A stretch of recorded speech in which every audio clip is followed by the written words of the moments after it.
Hey, my name is King, or as some of you might know me better, Israel. I've gotten around, but hopefully you recognize me from my own channel, King Tannic. There's a new show coming to the Burnettwork that I think is pretty exciting. Welcome to the Otaku Experience, hosted by yours truly. There is going to be a weekly series where we dive into the news and the world of anime, manga, and whatever the heck else Japan has to offer us. The show will be pre-recorded and premiere on Thursdays at 2 p.m. Pacific Time or 5 p.m. Eastern right here on the Burnettwork YouTube channel.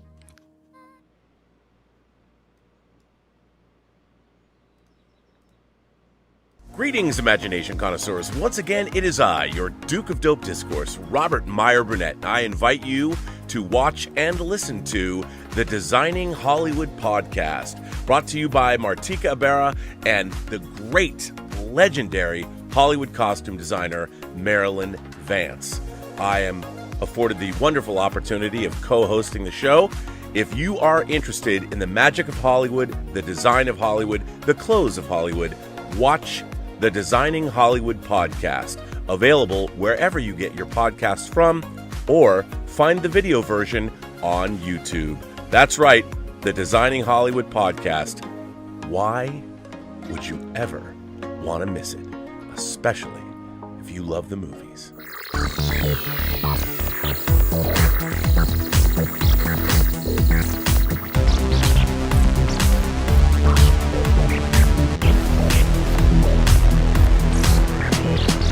Again, it is I, your Duke of Dope Discourse, your master of fun and wonder, your viceroy of verisimilitude, and of course, your pharaoh of physical media. That's right, Robert Meyer Burnett, and I am Robcasting at the Robservatory at you imagination connoisseurs, you members of this, the Post-Geek Singularity community. You know, there's a lot of new subscribers this week. I hope that this little technical snafu hasn't put you off the show. But of course, this show is a special show because it has your favorite German, my favorite German, the world's favorite German, coming all the way from, I'm even wearing his merch today, all the way from Saarbrücken, Deutschland, Mr. Dieter Bastian. Dieter, how are you today, sir? Rob, happy Easter to everyone, and I say, greetings, imagination connoisseurs, Dieter here. Here I am, rock you like Eric, and welcome to the B&B Motel for Let's Get Physical Media, where we all know what Rob did this week. I repeat my joke again. He went out to his yard, watched at the clouds, because in California we can have clouds this season, and he screamed, "Ray!" like Finn did in Rise of Skywalker. God. Did I because really do this that? was a hot topic and a hot news that set the internet almost ablaze. And as I asked you, Rob, doesn't Daisy Ridley don't perceive how her character, or how her character is perceived by the general or most of the audience? I mean, come on, no actor's gonna turn down a job. Yeah, I know. Look, I find this perplexing, but not surprising. Look, as I said, any movie can be good. You know, if it's well written, That's right, and well performed, and I think that, you know what? Hope springs eternal. Maybe, you know, I'm no fan of the sequel trilogy. Yeah, And I don't think that Daisy Ridley, her character was horribly written. She's a fine actress, but she was given nothing to do. Rey did not exactly go through the kind of crucible that Luke went through.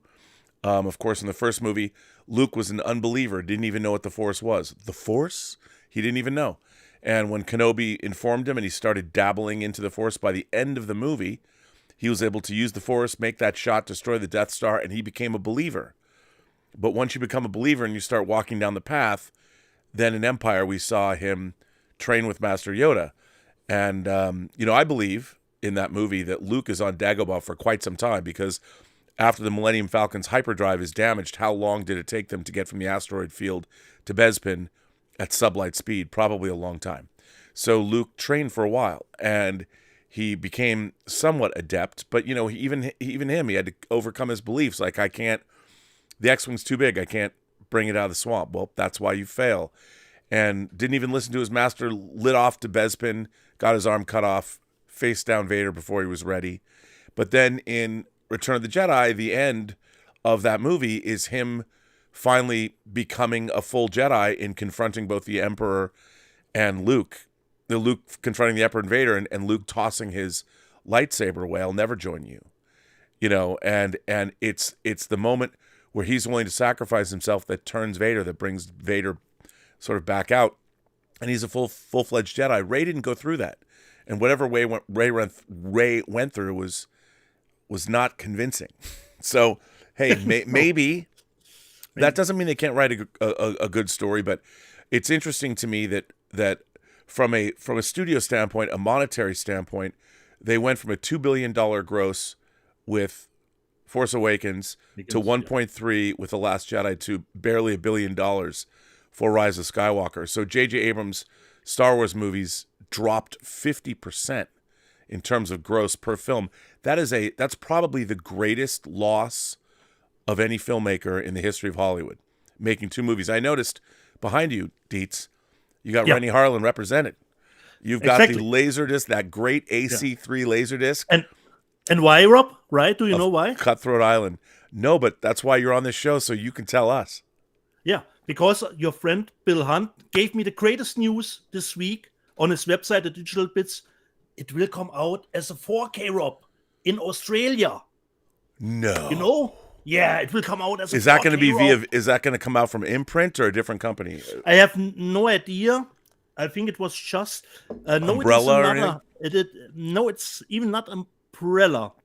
He gave there was a link to it, and I already pre-ordered it, bro. So it will come out as 4K. Wow. I got to tell you, I mean, I really love Cutthroat Island. Didn't we love, Rob, those old Laserdisc with the dude, I mean, yeah, and the way they smell, I bet that Laserdisc, you've put your nose in it, it still smells like a Laserdisc. With like the glue that holds it together. We always were happy when they came from Pioneer themselves. You know? Oh yeah. You know what's interesting about that? You know that the AC3 track. The AC3 track. Dude, that was a banging. That AC3 track is a banger. And you know, when I was working on Superman Returns, I talked to Frank Langella about that movie, and you know, he even said there's a much better movie in there than they put out. That they really cut it. They should one day. I know it sounds silly, but one day there are 2 movies. One is Cutthroat Island. The other is Tombstone. I would love to go in and get all that footage and do a complete recut of both of those movies, because I think there's much better movies in there somewhere. By the way, you there's some interesting news that you hit me to, and I want to start the hour with this, and I forgot to ask George Feltenstein about this, but this is some interesting news, and I want to share it with you. So. Play On Pictures closes big deal with Warner Brothers. Over 50 titles come on UHD Blu-ray. Sensational news reaches us from Play On Pictures. Now, Play On Pictures used to be Koch Media. They're the ones that put out the Dune 4K, the ultimate Dune 4K set in the Lucite box. As the label announced on its Facebook page, it has signed a deal with Warner Brothers for 50 classic films from the 1930s to the 2010s. The news picture already reveals the first titles. I mean, so you got Falling Down. Now, why I love this, Dieter, the very first movie I ever worked on, the first movie that I have a screen credit on is Texas Chainsaw Massacre 3. And that is one of these titles. Cobra, I mean, Falling Down, it's crazy.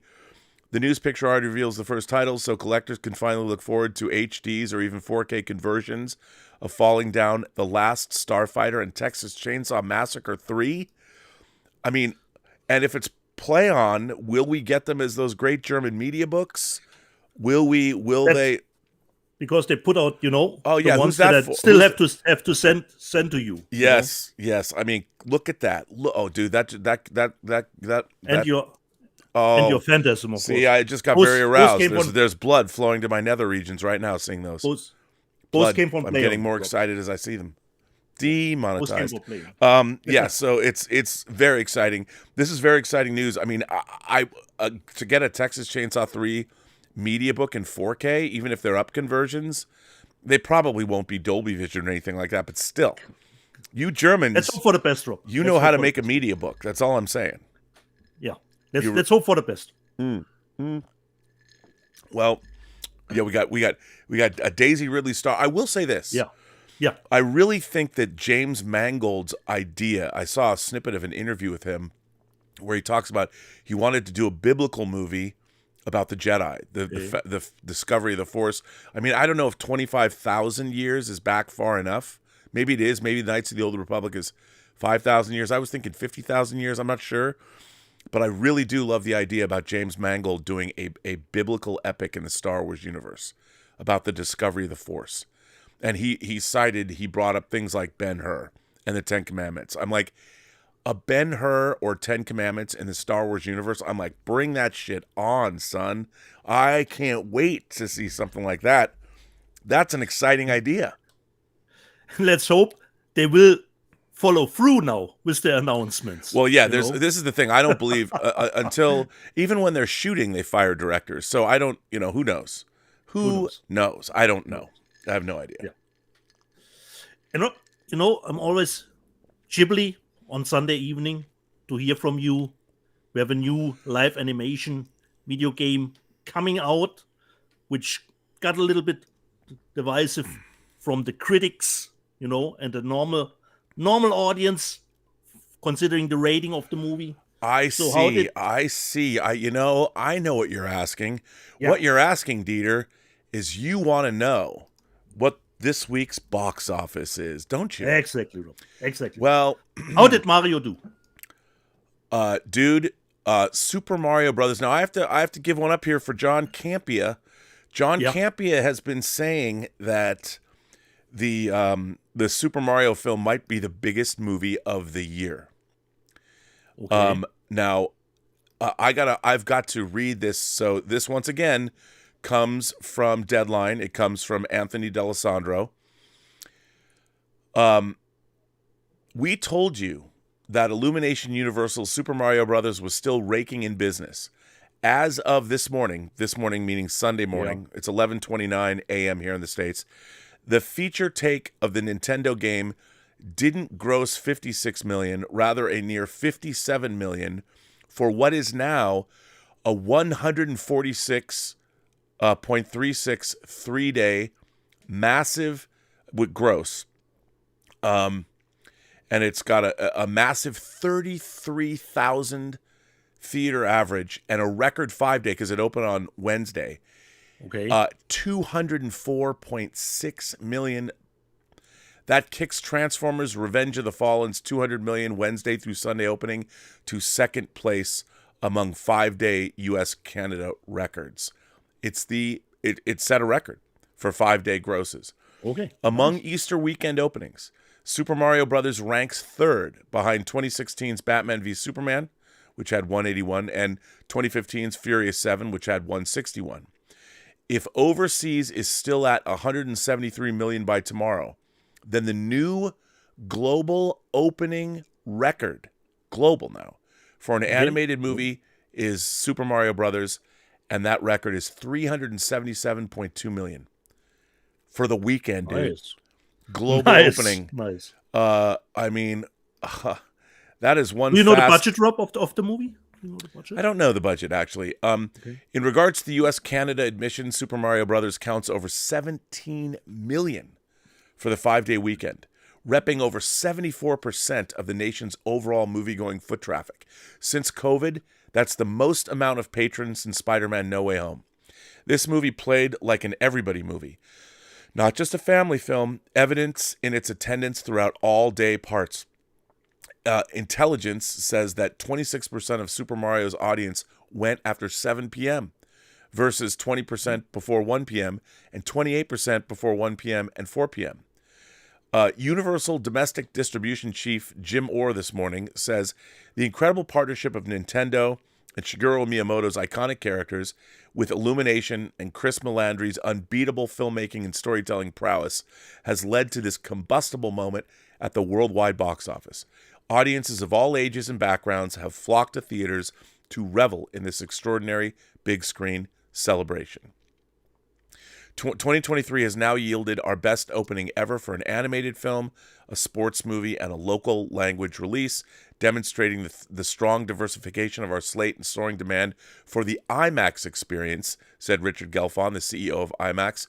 Illumination and Universal did an excellent job launching this new franchise, building on the great momentum we're seeing at the global box office as a very promising summer blockbuster season approaches. So now, on a 3-day basis, it's close to a 3-way tie for second place. Amazon's Air, Ben Affleck's Air, made $14 million. Dungeons and Dragons made $14.4 million. Dungeons and Dragons made $14.5 million, and John Wick Chapter 4 made $14.6 million. And Amazon's first global day-and-date release, Air, is definitely hitting $20 million. A great start for a non-tentpole dramedy aimed at adults. So, I'm a huge fan of Ben Affleck and Matt Damon. Congratulations, gentlemen. This was a passion project for you. Congratulations to Amazon. They have a new Ben Affleck and Matt Damon started a new studio to make movies just like this. Okay. And for them to come out of the gate with this kind of result is fantastic. I'm so excited they did this. And, a shout out to everybody involved. This is the first time a streamer has stepped up and released a film globally, theatrically.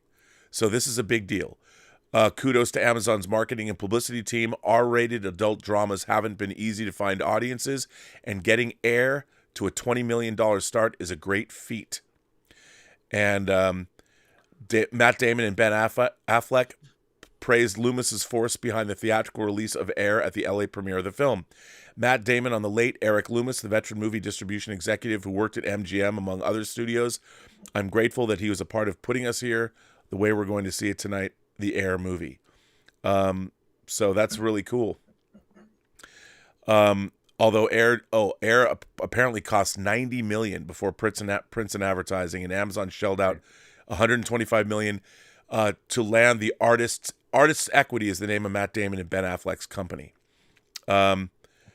Forget about the economics of it all, as the tech conglomerate has deep pockets, and let's celebrate the fact that a streamer has ponied up and fully embraced a theatrical release for the second time, and they didn't hide the grosses. Also, you have to think that Apple's ears are pricking up as they embrace a theatrical model for their big movies going forward, with Ridley Scott's Napoleon and Martin Scorsese's Killers of the Flower Moon. At $14 million, it's Amazon's second best opening at the domestic box office after MGM UAR's Creed 3 back in March. So there you go. It's exciting. Nice. It's nice to see the box office healthy. People are going to the movies, which means we're going to get great physical media. Woohoo! Exactly. And Punking in the live chat informed me the budget for Mario was 100 million. And it will be interesting to see. That's not very much. No. It will be interesting to see, because Universal normally has a strategy about 17 days and you can buy it digitally. But I don't think, considering Super Mario, they will push it a little bit further. I would just expect it. Normally they release their movies after 70 days. You can buy them digitally. So will be interesting to see how they will go about it with the Super Mario movie, But as far as I remember, Cocaine Bear and Megan, you could buy after 17 days digitally. Yeah. So nice. It's good. Nice. Very exciting. Nice stuff. Yeah. And another topic, Rob, you can finally safely sound and sleep again, Rob, because I rescued the president's daughter finally, Rob. I finished my playthrough for Resident Evil 4 on Monday. So Ashley Johnson is back safely home. Las Plagas has been destroyed in a flaming fireball. Great game. And after one survival horror, Rob, I started already the new one. I bought Dead Space, the remake, of course. The USG Ishimura has to be saved, has to be restored power again. But unfortunately, Rob, not a reversible cover, so the big German rating is unfortunately on front of it. But what can you do? I don't know, man. So now I'm playing Dead Space at the moment, Rob. But Resident Evil 4 was great. Still a great milestone for video games, considering we talked about Super Mario. So how do we start, Rob? How do you want to start, Dietz? I'll let you take a point on this one. Should we? Okay. Why don't we start with showing some stuff? Because people always complain. When do you show stuff? Okay, Dude, I got And something. Rob- I got a disc this morning. I On got Sunday, a disc Rob? on a Okay. Sunday. Amazon delivered in a glorious something. I've been waiting. I thought it might have gotten lost. I've been waiting for this for weeks. I don't know why. My Damien Chazelle's Babylon Steelbook. This is the Steelbook. Mine is on its way, Rob. Yeah, and I thought it was lost. And it showed up. Thank you, Amazon, for bringing it today. It's a pretty neat. I love the cover. I put it in my Steelbook protector. Does it come with 3 discs, Rob? I think it comes with 3 discs. Well, that's good. You know what? I haven't even opened this because I literally I think took this. there's an edition with 3 discs UHD. There Blu-ray is and indeed bonus. 3 discs in here. Nice. Special features and a full-on bonus disc. So there you Nice. go. Now let me tell you something about this disc. Since I just took off the wrapper, let's see here. Oh, I might have thrown it. No, I kept it because I wanted to. So there's this great gold thing on the front, right? Yeah. It says experience movie making magic over 40 minutes of special features. Ooh, Rob. 40 minutes. It's minutes. Let me just point out, Yeah. I would just like to say this is a large budget studio production. And I would like to point out for those at home that the last time that I produced a special edition back in 2020 for our film, The Hills Run Red, Dave Parker and I provided 8.5 hours of special features on what's an 83-minute film. So don't tell me that 40 minutes is something I'm supposed to get excited about. That's maybe even one of a documentary I would make on a disc. 40 minutes. Come on, man. I mean, So I Rob, worked on the Lord of the Rings extended editions, 40 minutes. So you need a 3rd disc for 40 minutes? Hey, maybe the special features are in full 4K. That'd be kind of cool. Okay. So, listen, I will cede the floor to you. I just wanted to show that disc because even on Sundays, dude, I've got physical media sliding onto the porch. You just never know. That's great. You never know. My Babylon is on its way. And the next one, Rob, you probably have 2 that you have gotten this week. And at first I wanted to buy the box set. And then I saw it, I think on a YouTube channel. And I thought, no, actually I want the original cover artwork. And then I bought the single ones. And of course, the Star Trek 4Ks, Next Generation movies. Okay. Yeah. You know, I did of course get those. And you know what? Yeah. I didn't. I was thinking about it, but I went and I kind of like this art because I've never really been a fan of the artwork of the Next Generation movies, but I did like this, so I did rock the box set. Whereas on the classic Star Trek movies, I bought the individuals because they used the original one sheets like they did there. Yeah. I mean, you got the I just never liked those posters very much. Oh, okay. But since I've gotten 5 I did and like 6 this art though. in this edition, I thought, okay, I will buy these releases individually. So we have, of course, Generations. We have Der Erste Kontakt, First Contact, which comes, and the Blu-ray is, of course, the old one that's gotten released back in the day. So I don't think the Blu-ray has the new transfer. No, they do. They do. Oh, yeah, great. they did. So I didn't delve into it. Yeah, so Blu-rays they it's a great set. You know, kudos to Paramount. I did look at First Contact. I mean, it looks fucking spectacular, dude. Great. But so they're great. But yeah, they did put the new transfers on the Blu-rays. So here, I left it because the green is actually fitting, but it comes with, like the others, with reversible cover, so that the rating is gone. Even if the green certification from the age of 12 would actually be fitting for the Nemesis cover. So I decided to buy them individually. But that's good. The Star Trek movies. So what else? Then let me just see what else? Where do I go from here? This one, just to get it in my collection, of course. Megan, the unrated, the uncut version, which is just Nice. a little bit longer. And I'm really looking forward, of course, to the sequel. Unfortunately, Universal at the moment, a little bit lackluster considering 4K releases of their movie. Megan? And speaking of killer dolls, I bought from Shout the 4K of Dead Silence. Oh yeah, James Wan's Dead. The movie's not bad. Exactly. Yeah. Unfortunately, the only little drawback is that only the theatrical version is 4K, not the uncut. The uncut is, or the longer version is in it, but just as a Blu-ray. Dead Silence. Haven't seen that. Yeah, movie in a long they time. probably couldn't Really make it. Really looking forward to watching it again. And of course, this came with an O-ring. Next one actually doesn't have one, or perhaps I didn't get one. I bought Wanted in 4K, which also comes out from Shout Factory, as far as I know. Rob, can you tell me something about the comic for Wanted? You have more comic knowledge than me. Let me just tell you, this movie, I like this movie. It was directed by the Russian who made Day Watch and Night Watch. Timur Bemedikov. He directed the Abraham Lincoln Vampire Hunter.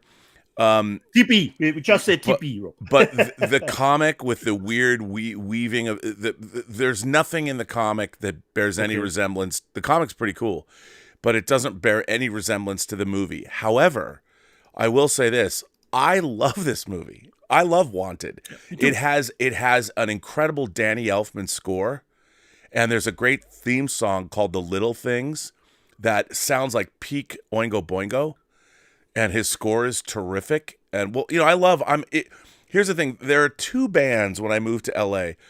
If I could say that in the time I've lived in LA, the 34 years I lived in LA, there are two house bands for Los Angeles. One would be Oingo Boingo. Because everyone loves Depeche Mode.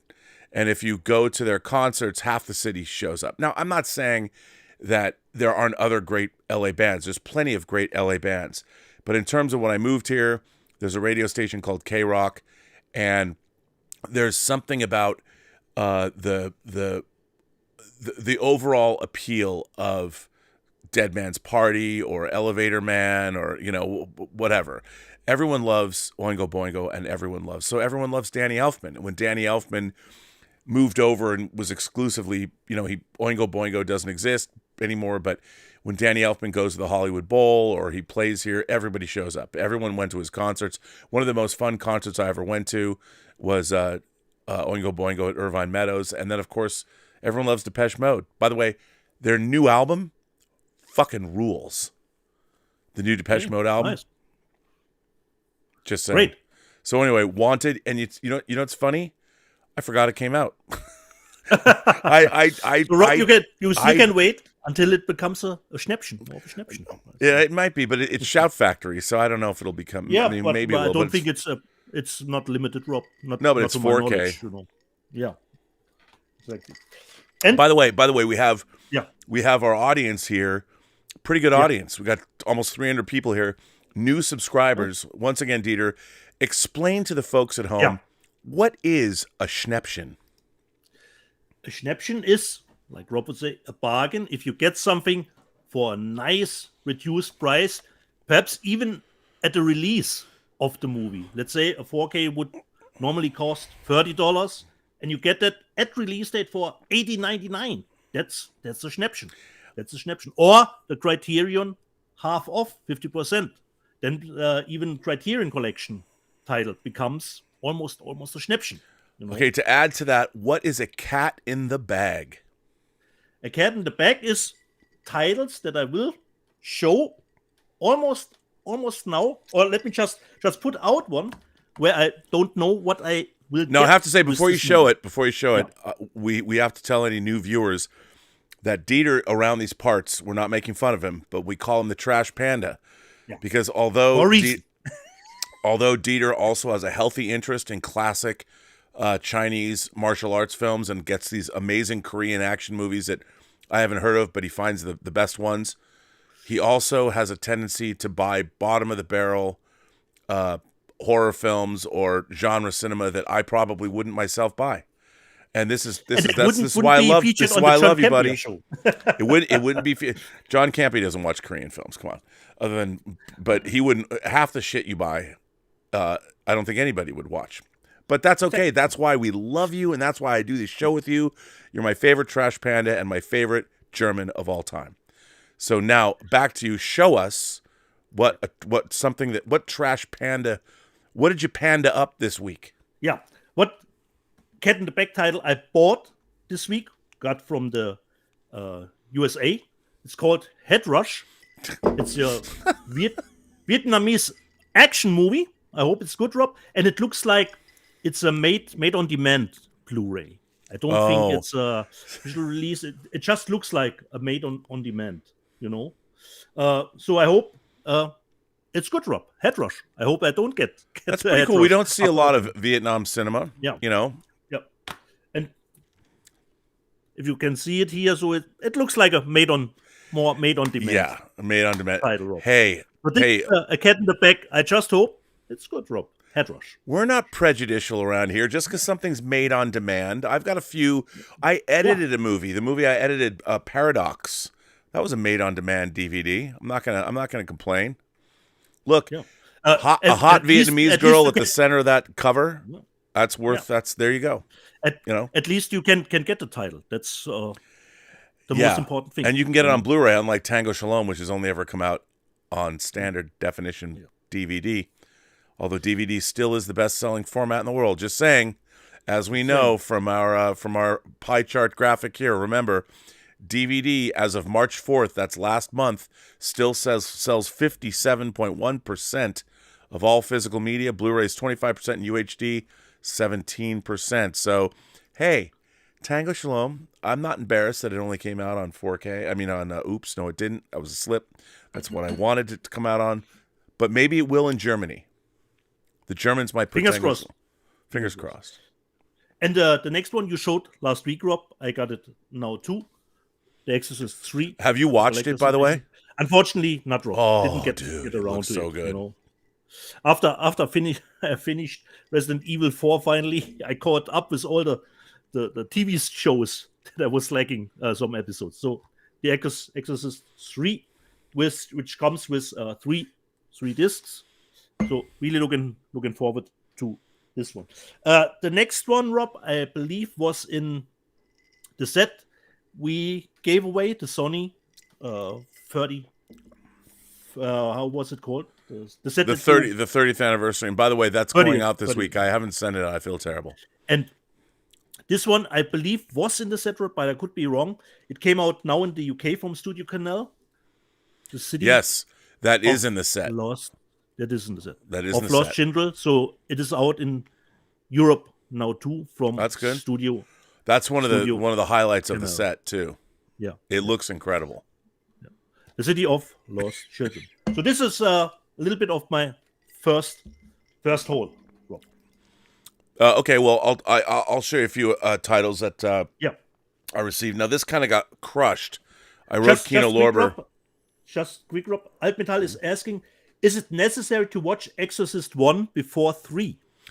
Yes.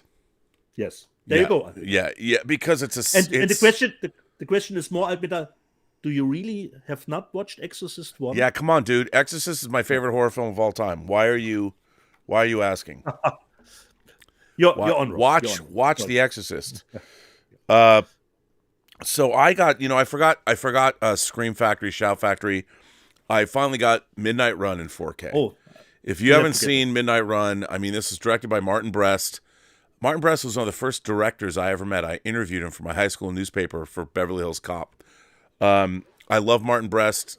He's actually, this movie and Beverly Hills Cop are two of my favorite 80s films. I mean, Gigli ruined his career, and I wish he would come back because he was very nice to me. This is great to have this on 4K. It's funny. I had a European disc of this, and this hasn't ever. For whatever reason, I always felt that it hasn't been given its due on a home media. But this 4K, thank you, Shout Factory. There's a lot of special features ported over. Great stuff. Haven't looked at it yet, but definitely looking forward to it. Now, one of the great benefits this year, we've talked to George Feltenstein about this, is the Warner Brothers 100th anniversary. And 2 of their releases I gotta say, I really love their branding, the packaging. So, of course, the Maltese Falcon came out this week, classic film, and you can see I really like this, Warner Brothers 100 years, the branding, and these are actual Warner Brothers movies, not bogarted, not bogarted MGM movies, which I know they acquired MGM, but they're branding these MGM releases, which I take umbrage with, I suppose. But I put this on, bro. Like Casablanca, this is one creamy transfer. Boy, do I love it. It looks fan-fucking-tastic. Kudos to everybody at Warner Brothers for putting this out. I love this movie. It's so great to have it. It is truly the stuff that dreams are made of. I mean, this is a great transfer. And to follow it up, I'll tell you a funny story about this. To follow it up, Cool Hand Luke. Luke. I love this movie so much. Morgan Woodward, who played Simon Van Gelder in the original Star Trek in the first season, and Dagger of the Mind is in this. Gotta love it. Again, a fantastic transfer. Now, I'll tell you something about Cool Hand Luke. When I was working on Superman Returns, Bryan Singer and I were at MPI, which is Motion Picture Imaging, on the Warner Brothers lot. And they brought us into, we were there, they brought us into a screening room, and they sat us down and they showed us an image. And this is in 2006. So they showed us an image of Cool Hand Luke. I want to say it was the first reel, and it was being projected, and they asked us what we were looking at. And both of us are like, well, it looks like you're showing us a new print of Cool Hand Luke. And it was an HD version. I don't think it was 4K at the time, but it was like the Blu-ray equivalent version of Cool Hand Luke. And it was really the first time, because Blu-ray didn't exist yet. And I was looking at this, and you could see the grain pattern, and it was absolutely astonishing to see. And that was really the first time I saw what the power of high definition could do, and how it could preserve grain structure and keep the photochemical look of films alive. And it was really exciting. It was really exciting to see. And I put this in just to see, like, how does dude, it looks absolutely beautiful. It is a stunning transfer. So those folks at MPI, almost 20 years later, man, they did not let me down. So was it a print that you saw, Rob, or was it a digital file? Oh no, it was a digital projection. But it looked like I was looking at a perfect print, because you could see the grain pattern. It didn't look video at all, and it was absolutely it was just spectacular. And then I only got one other thing this week, but I love it. The 25th anniversary version of Cowboy Bebop. Nice. I love this anime. It's funny because I have the only other version I have of this, I have a previously released British 2-volume set. But I had to get this box set. It's so cool. So, it comes with like this, it's like this postcard, it goes in the front. And then there's they give this hardcover thing, but you've got the series, in the sleeve, but then it comes with, a bunch of art cards and swag, and nice. I mean, come on, what's not to love? So was the British already a Blu-ray, Rob, or was the British a DVD? Yeah, no, it's Blu-ray. Oh, okay. So I had to pick this up. I mean, 25 years and still jamming. 1, 2, 3. Dun-dun-dun-dun-dun-dun-dun-dun. So, yes, I did get this, and that is the extent of my pickups this week. That's what I purchased this week. So there you go. I'm sure you have more. But I would say perhaps we do some super chats, Rob, to see what. Do we have? Let's see. I don't even know. Do we have people super chatting? First of all, I want to thank everybody. There's a lot of new members of the channel. Cam Strickland became a member. Sebastian Calderon became a member. Chuck New 52 became a member. Ketchup on Eggs became a member. Pirate Bob Amen became a member. Brundlefly became a member. iCritic became a member. The Film Guy upgraded his membership to PGS Hero. Old Tom Gin became a member. Thank you, Old Tom Gin. Willard's Chips became a member. King Lucifer, Louis Mr. Safier, became a member. Digital Ronin became a member. Craig Boakley became a member. Dr. M.A. Matuzik became a member. Six Scale Mafia, who I streamed with last night, became a member. Ghost Rider, David Crabtree, Jermaine Sneed, Heather Long, Thomas Schotter, Joel Rolston, Corey Wallace, Hunter Becknell. You all became members. Dirk, is that German? Derkun, Derkoun, for a $20 super chat says, I saw Terminator 2 in the cinema this week. It was the 4K remaster, according to the pre-credit, and sadly, it was totally free of grain and too much varying in the amount of detail. So it's not discs, it's the master that's bad. Oh, we know. Terminator 2 famously has one of the worst 4K masters ever. Hopefully, Big Jimmy C will step in and rectify the situation. How it can look like that, I don't know. What do you think, Dietz? Does the state of affairs of Terminator 2, does it bother you that how horrible? But I have to say, you do have the greatest Terminator box set ever released. Yeah, from which Czechoslovakia. We have 20 armored tank divisions in Czechoslovakia. If you're an Octopussy fan. Which has the same 4K transfers, Rob. But as I told you, I'm a big fan of the extended edition, you know? Yeah, so me too. I'm really always looking for the extended edition. So even if the 4K came out anew, probably, of course, I would buy it. But I'm still going back always to the extended version of the movie for me. So I always have to go. So I always have to go back to the Blu-ray. Lionsgate transfer. Yeah, which looks exactly, good. Rob. Yeah, you know, exactly. 200. And we all know. We all know it's gotten DNR to it because they wanted to do the 3D transfer for it. And there came the problem with it.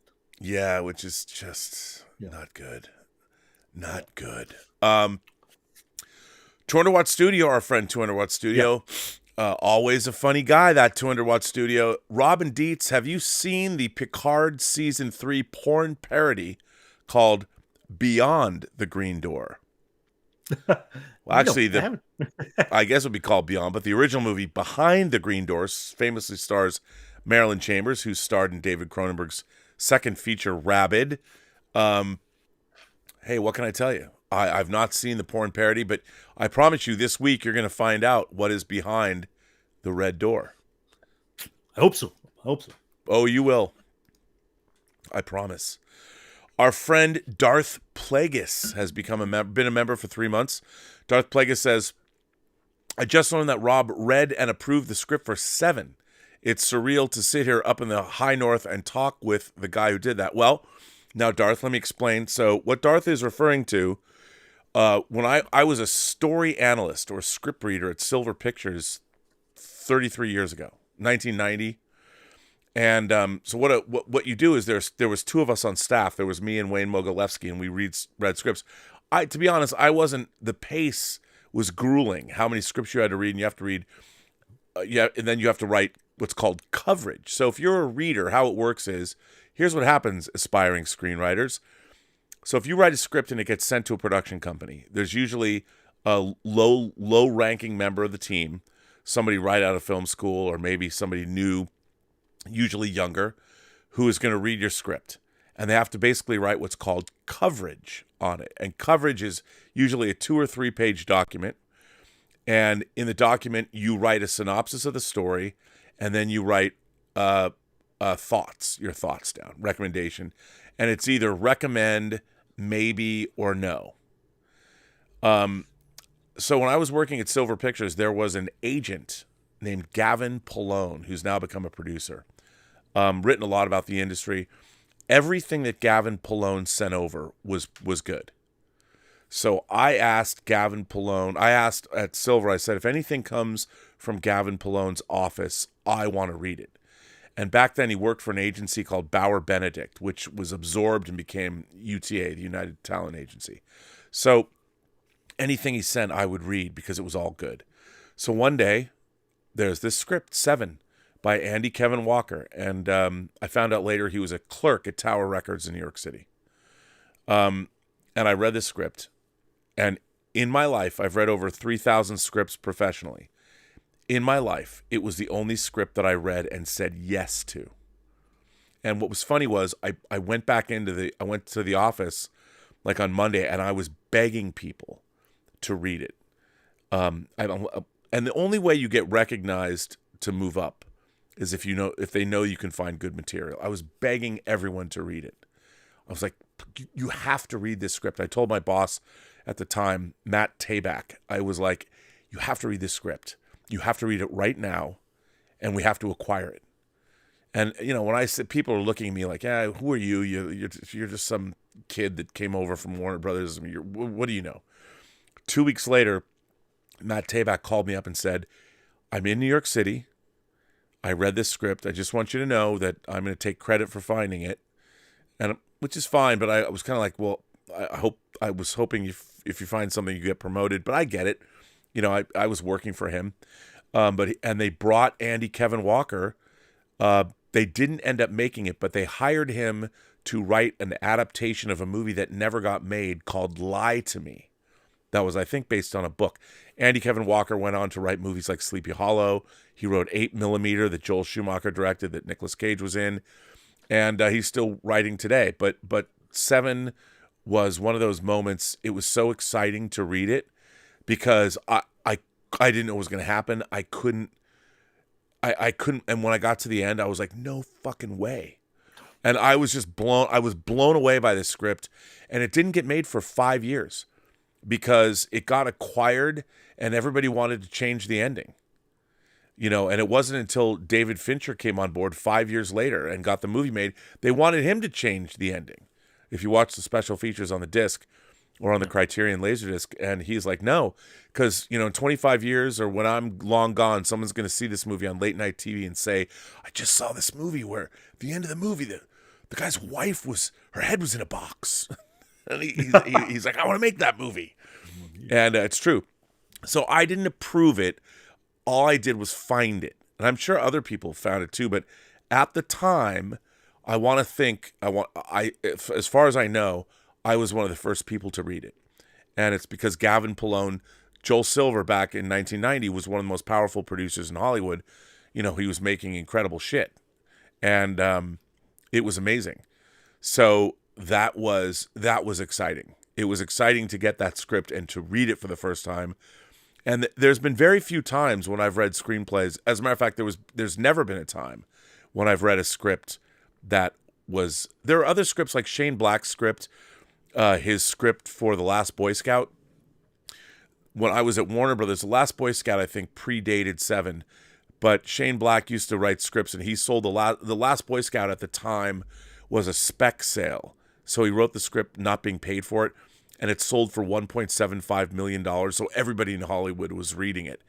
And I read it when I was at Warner Brothers, and that was a great script too. It was a lot of fun. It was different than 7, but the way it was written, you could tell.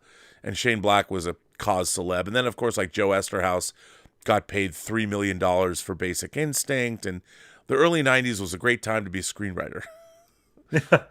Sorry, Rob, you never, sorry for you taking never read, that detail. Considering your script reading, but you never thought about, let's say, how the budget would be, or if you could even do a movie considering the script that you read. That was never. No, I never. It was only whether the script was good or not. Okay. I'll tell you. Okay, here's an interesting story. So Jonathan Batul, the guy who wrote The Last Starfighter, wrote a script called I think it was called Gun, And it was a Blade Runner-esque script that was set in a time where genetically engineered dinosaurs had come back to life. And one of these dinosaurs was partnered up with a human. Now, if I'm remembering it this correct, I know. In a Blade Runner, this script fucking ruled. It wasn't as good as 7, but I loved it. It got made. It got made as a movie called, I think it was called T-Rex, and it starred Whoopi Goldberg. And a dinosaur. And what was Blade Runner, the way I envisioned it, it was like Neuromancer meets Blade Runner. It was so incredible. And then it got made for like 8 cents with like this dinosaur walking around. Yeah. Like, and I understand. And Jonathan Batul directed it, and he did what he could, because it just goes to show you. And I learned the hard way when I purchased the script with my partners for Agent Cody Banks. You know, here we wrote a film that was Ferris Bueller meets James Bond. You sell it to the studio, and the studio's like, we want to make it for tweens, for 8 to 12-year-olds. And you're like, this is a $200 million franchise picture. Well, we want to do it for tweens. Hey, 2 movies got made. I can't complain, but still loved it, Rob. I still had a good time with it. I know. People, I'm happy. Hey, I'm the only single card credited producer on the film, but it's what happens. But yes. So anyway, okay. Darth Plagueis, thank you for that question, but that's the story. Pod Racing Palpatine said, how about Rey Skinwalker, a Star Wars horror saga? Shit, man, I'd watch that. Oh, wow. I'd Sounds watch like the a shit out of that. Hellraiser version. Yeah, man. Cesar Rivera says, Rob, missing you on the John Campea show? Hell, I miss me on the John Campea show. Thank you. That's very kind of you. But, you know, John and I are still hanging out, and we'll still do things. We're going to cover CinemaCon together. He's sponsoring Robservations. You know, I'm doing a Robservations today that he sponsors. Vixter, our favorite Vixter, who has great hair. Vixter says, do you have Power of the Dog on 4K? It is worth it. Okay. Criterion put Power of the Dog out on 4K. I am not a fan of Jane Campion. I don't know why. You know, Benedict Cumberbatch delivered a great performance. I don't think I'm going to buy that, though. It's the Netflix movie. Help me. Yeah, but they put it out. Okay. But they put it out. Yeah, nice. So it is available. The disc is beautiful. Michael Preston, who has been a member for 27 months. Thank you, Michael. Nice. 200 Watt Studio says the Cowboy Bebop set have the original English dubbing or the revised dubbing. Good question. I don't know. I don't know the answer to that.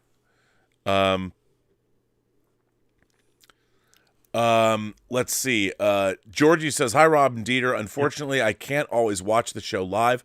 Rob, I want your opinion about why would James Mangold shoot a movie not on film, which, without exception, has to be shot on film. I would assume he is talking about Indiana Jones and the Dial of Destiny. Now, if memory serves, I think he said he did shoot it on film. I don't know if maybe it's shot digitally. I don't know. It certainly looks like it's shot digitally. I was talking about this on Robservations the other night. I'm hoping it's good, but I don't like the way the movie looks. Yeah. I don't like the look of it. Wasn't Crystal Skull a digital movie too, Rob? Help me out. Wasn't it shot digitally too? I don't think it was. Okay. I think it was shot on film. But for me, it looked a little bit. Yeah, because the way it had a great picture quality, Crystal Skull. But it looked for me it was shot digitally. Wait, hang on. Is it worth it? Vixter's asking. Oh, I thought she said it was worth it. She's right. She says, "Is it worth it?" Well, look, I think anything that if you like the movie and it's Criterion and they put it out in 4K. I haven't seen, I mean, despite what Jeffrey Wells says, sometimes he says things look a little darker, but I've been, and the Koslowski Red, White, and Blue trilogy, the Three Colors trilogy, I haven't looked at. Some people are complaining about the color timing on it. I haven't looked at that yet. But usually the Criterion 4Ks have been pretty amazing. So if you like the film, I would suggest getting the 4K. So, so I don't, but again, whether it was shot on film, I don't know. I just don't like the way it looks. the trailer. But that could be the way the trailer's timed. The movie might look different. So let's hope for the best, Rob. Let's hope for the best. I'm looking forward to it. Yeah. So Georgie, I don't know. I will say this: I did go back and forth with James Mangold on Twitter, and he was telling me something really interesting. That sometimes he likes to shoot his movies with only 2 different lenses for the whole film. Okay. He used 2 different prime lenses, and that's it. And he shoots the entire film with just 2 lenses, which I thought was really interesting. So they're primes with fixed focal lengths, no zooms, really interesting. So I don't know if he shot it on film or not. But I seem to remember him saying that he did, but I don't know. Okay. Good question. Let's see, we got a few tips. Yeah. People have used the tip feature. Peter, I'll throw it to you first. Vision sends in a multi-part tip. The first part is, what inspired you to become a home video collector? And in your opinion, what makes physical media such a special and valuable way to experience movies and TV shows? What inspired me? That's tough to answer, because I would say it was just in the VHS days, you just could rent the movie. You just couldn't own it. And then at some point, they sold VHS tapes. It got a little bit better, and you were just happy that you could own the movie. You don't have to record it from the TV with commercials or something like that. You were just happy to own it. And when you started, we still do it today, Rob. So well, I it mean, was just to have it, to have it, I mean, when I was growing up, when I was a kid, you couldn't own a movie. Yeah. The idea of owning a movie, they didn't even have VHS. And, I would buy 8mm film strips out of the back of Famous Monsters of Filmland magazine I had an 8mm scenes from Star Trek: The Motion Picture. And that was like the only way you could see things. And then the first video cassette I ever bought in 1980, I've said this a million times, but I'll say it again, was Halloween on Media Home Entertainment before it became Media Home Entertainment. And, I got a VCR, and none of the kids on my block had a VCR, and they were over at my house. That was not a Schnäppchen, Rob. No, it was not. That videotape was Media they were all $54, and that was $54 in 1980 dollars. So they were expensive. And then but to own movies, because I was already a movie fanatic, you wanted to possess them because movies are art. You can't you can't like buy a Picasso, because movies they're not like that. But to get a beautiful 4K now of your favorite movie in a steelbook, it sort of elevates. Movies are not just dreams. They're you can now have own a thing. You can and then put it into your home theater system and turn it up and watch it, and it means something. It's art, and to have it, it's amazing. Now here's Vision. These are great questions, Vision. Vision says, as a filmmaker and movie lover, how do you balance your passion for classic films with the need to embrace new technologies and storytelling techniques? And what do you think the future holds for the art of cinema? That's a great question. Well, I would say this. Movies are all about technology. And why I think that cinema was the great art form of the 20th century is that you take all of the previous art forms, all the human art forms, which are involved in everything from set building to acting to lighting, painting with light, whatever. And then you have the added benefit of technology. A camera that can run film 24 frames a second in a camera, so you can use persistence of vision to create the illusion of movement. Because remember, movies aren't really moving. They're a succession of still frames projected at a certain rate of speed. And now we have digital technology, which we use across the board, whether it's for special effects, whether it's for editing, whether it's for color timing. But in terms of cinema, as technology has increased, it has allowed people to do more with the visual medium, which I think isn't going to change. However, the one thing about cinema that I love is storytelling, and storytelling is ancient. You know, it goes back to oral tradition. It goes back to the Greeks and the Romans. It goes back to the great Gilgamesh, whatever, take your pick. Storytelling is we tell each other stories about what it means to be human. And that's not going to change. And cinema, I think cinema is always going to be around. I don't think cinema is the art form of the 21st century. I think gaming and virtual technologies will replace it. But new technologies are just tools. It really comes down to, in terms of telling stories, I don't think that's changed. It's been with us for thousands of years. And whether you're using a pencil to write a story or you're using the most advanced digital cameras, storytelling, great storytelling hasn't changed.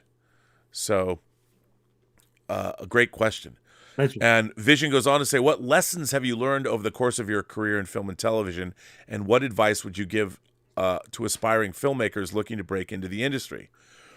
Well, that's a really long question. But here's okay. What filmmakers need is a distinct and unique point of view.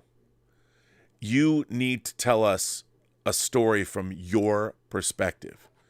Don't try and copy other people's perspectives, because all the people that I know in Hollywood got rich being original, not following trends. You've got to be an original, and you've got to have a unique perspective on something. You know, I always go back to Spike Lee and seeing his first feature, She's Gotta Have It, for the first time.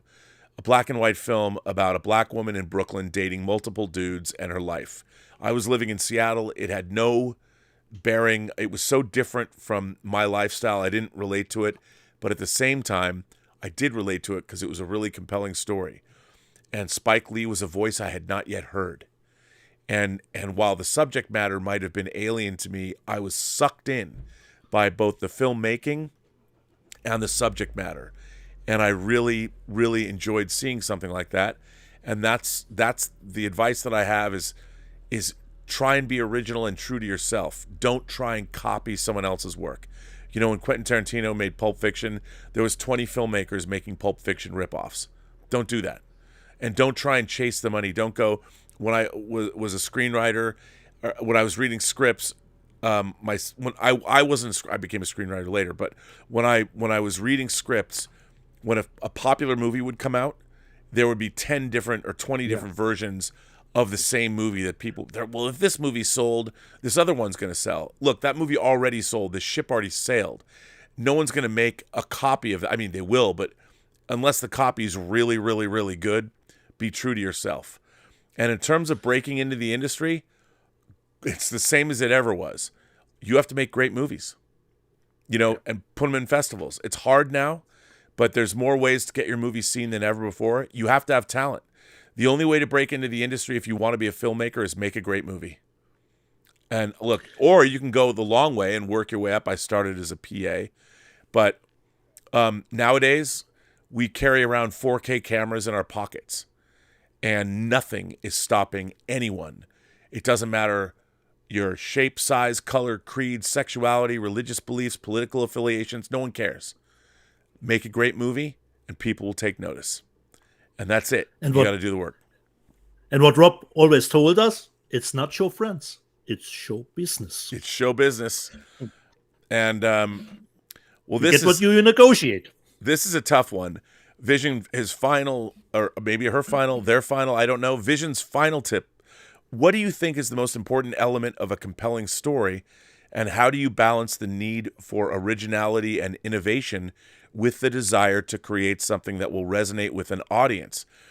These are great questions, man. I feel like I should do a whole Robservations on these questions because they're kind of off topic, but I want to answer them because they're great questions.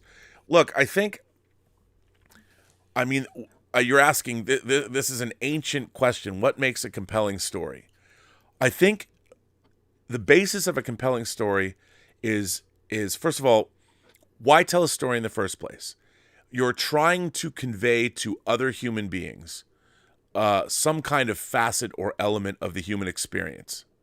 So it has to be truthful. And whether you're telling a science fiction story, a horror story, a drama, a romance, a comedy, it doesn't matter what genre you're working in. There is truth that is self-evident in the story that you're telling. You know, I think back to one of my favorite comedies of all time, which is Tootsie. The thing about Tootsie is, even though Dustin Hoffman dresses up as a woman in that film to get a job, it all feels real. It all feels plausible. And even though on one hand, you could have played it as a wacky slapstick comedy. Yeah. There's real pathos in there, and it sets up an interesting situation. You understand why he's pushed into doing what he does. And then when he does what he does really well by playing this character and gets locked into a year-long contract, which you didn't expect, then we all understand, even though I'm not an actor dressing up as a woman to try and get a part, when you're watching that story, everybody watching it, it doesn't matter who's watching the movie, from what walk of life they're from, or when you watch that story, adept people that are relatively smart, everyone's going to watch that story and understand what's going on in that. And that's why it's a great movie, because it doesn't matter whether you're young or old, whether you're gay or straight, whether you're black or white, whether you're religious or not, whether you're a Democrat or a Republican, you watch Tootsie and it works and you get it. And that's what is great about storytelling. And you can find those truths if you tell us a horror story, like we talked about The Wicker Man last week coming out in 4K. The Wicker Man, we all get it. You know, a buttoned up cop trying to find a missing girl, goes to this crazy island where there's a bunch of pagans. And, you know, what happens in that movie, it follows a path that feels real. And when you get to the end, it's horrifying, but it feels correct. Rosemary's Baby, one of my favorite horror films of all time. Roman Polanski's adaptation of Ira Levin's book. By the way, great Criterion Blu-ray. Where's that 4K Criterion? It's great. And, you know, it's a movie about a woman being ensorcelled by a coven of witches, you know, in New York City. There's one version of that story where it could be, you know, you could have literally witches with a giant vat boiling the bodies of children, broomsticks and whatever. That would be completely silly. But the version that Polanski gives you, totally believable. And I think that's what a compelling story has to have something. It has to have something to convey to its audience. What are you going to try and convey to your audience? What is the story that you're telling? You need to understand what you want an audience to take away from the story that you're telling. And in terms of originality and innovation, well, look, all stories have been told before in one way, shape, or form. So know that, but what makes your version of the story worth watching or different? That's what's important. And that's where your point of view comes in, because that's where you have to bring that to that. And, look, you want something to resonate with audiences, but look, the only way you're going to know that is if you want to tell a story that resonates with you already. If a story resonates with you already, it's probably worth telling. It'll probably resonate with other people. But that's where talent comes in. That's where you have to recognize something yourself and know how to do it. Lieutenant Commander Salinga sends in a tip and says, confession. I am currently playing around with AI chatbots. No, I'm not going to do it. Don't worry. And the last questions by Vision were made by ChatGPT, especially for RMB. well, they were good questions. Scary and Definitely. exciting technology. Here is the link to the chat log as proof. That's funny. Well, okay. Hey, apparently ChatGPT, don't worry, I'm not going to delve into it, but I appreciate that, Lieutenant Commander Salinga. I'm putting that into the chat. There you go. So there's the link. That's pretty interesting. So we'll hold off on more super chats. And what do you got for us now, Dietz? I have one letter to read, Rob. And the letter comes from Pedro Ferreira, and he writes to us, and he says, wait a little bit, must have closed my window here a little bit smaller. He writes, "Hi guys, have you heard about the recently announced box set by Arrow called Enter the Video Store, Empire of Screams? It contains a collection of Charles Band-produced movies, 2 sci-fi, 2 horror, and 1 fantasy. I'm looking forward to 3 out of the 5 movies, not interested in the horror movies. The 2 horror movies are Dolls, Cellar Dweller.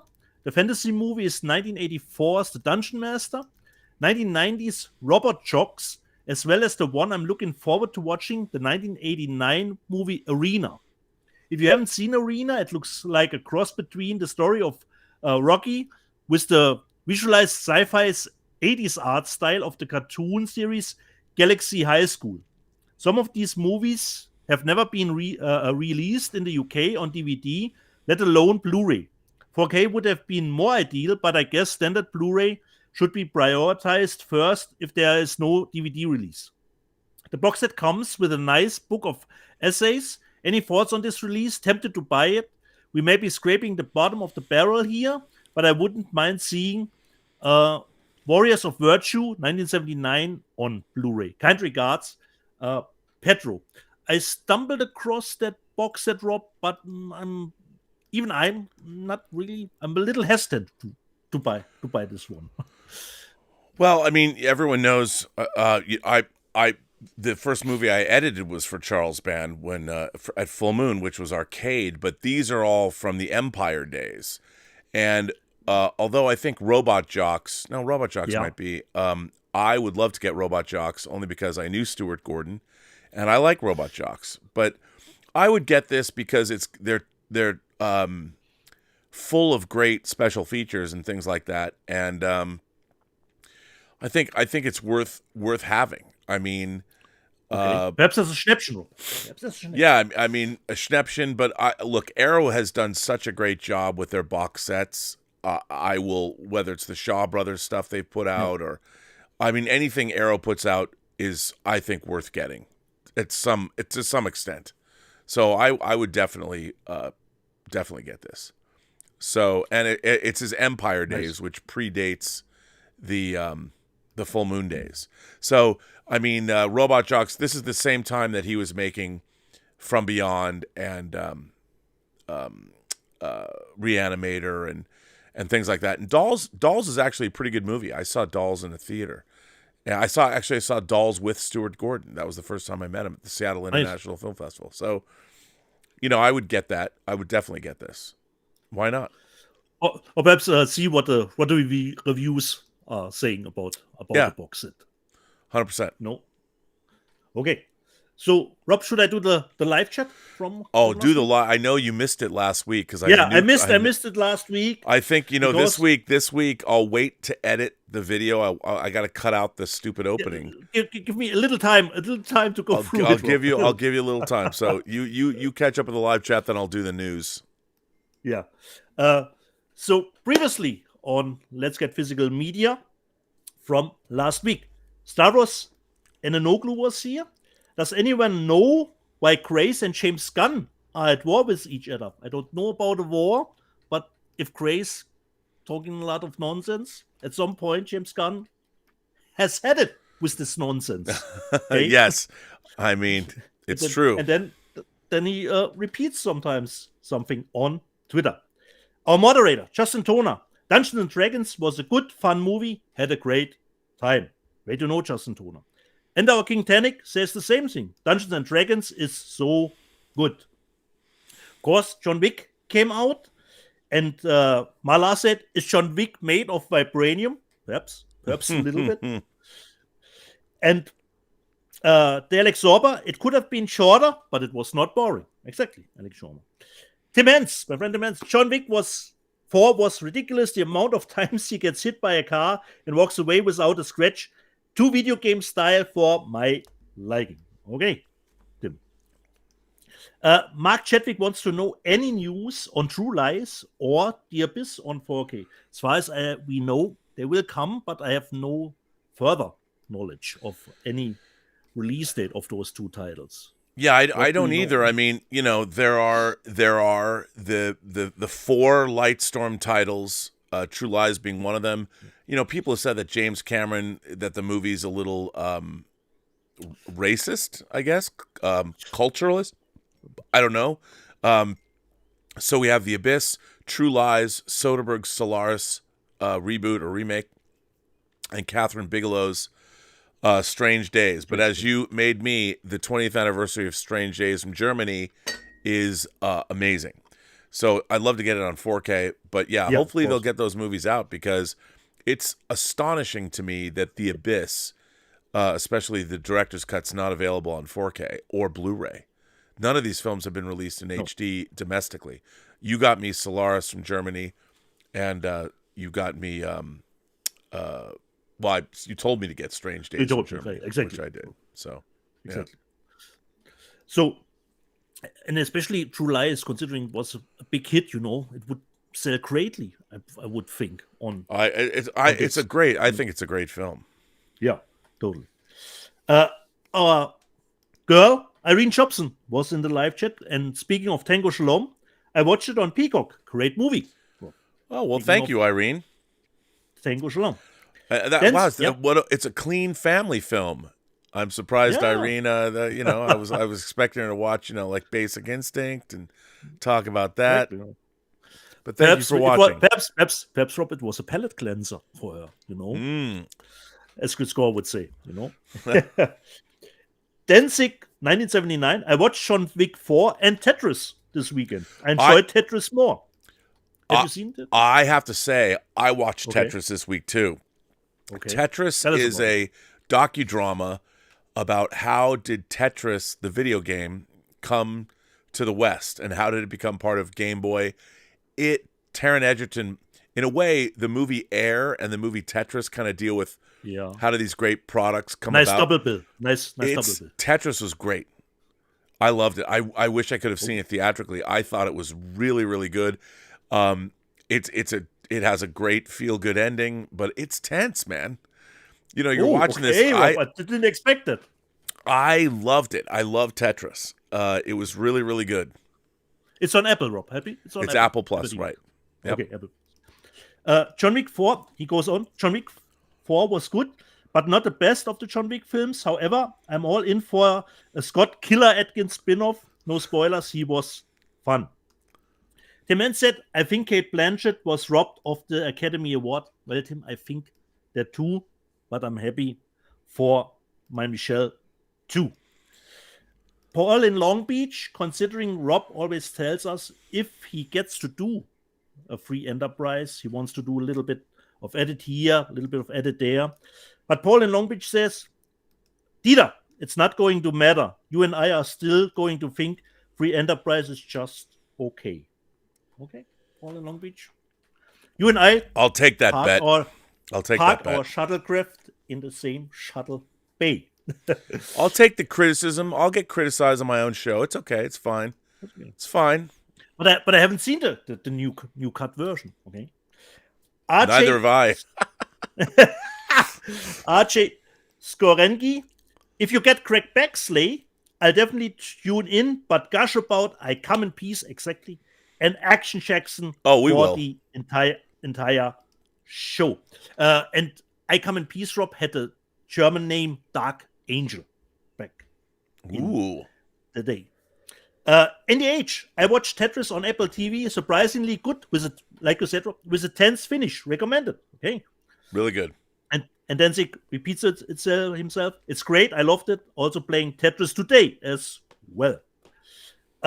Victor Fontaine says, yeah, that's the Streets of Fire transfer looked good. Always nice to know. Didn't get around to it at the moment. I showed Walking Dead, and 200 Watt Studio said Walking Dead was garbage after Darabont left. But Under Six said, so it wasn't for you, 200 Watt Studio. I agree with Dieter. For me personally, it's my favorite series of all time. There you go. And Irene Jobson said, I can't wait for the spin-offs. They're doing even more Walking Dead spin-offs. Because Under Six said, you are correct, Irene. And then in June, we will get Dead City and the Daryl spin-off will probably air in October. Okay, more Walking Dead spin-off. Malaki wants to know, Rob, how do you feel about Arrow Waterworld in 4K?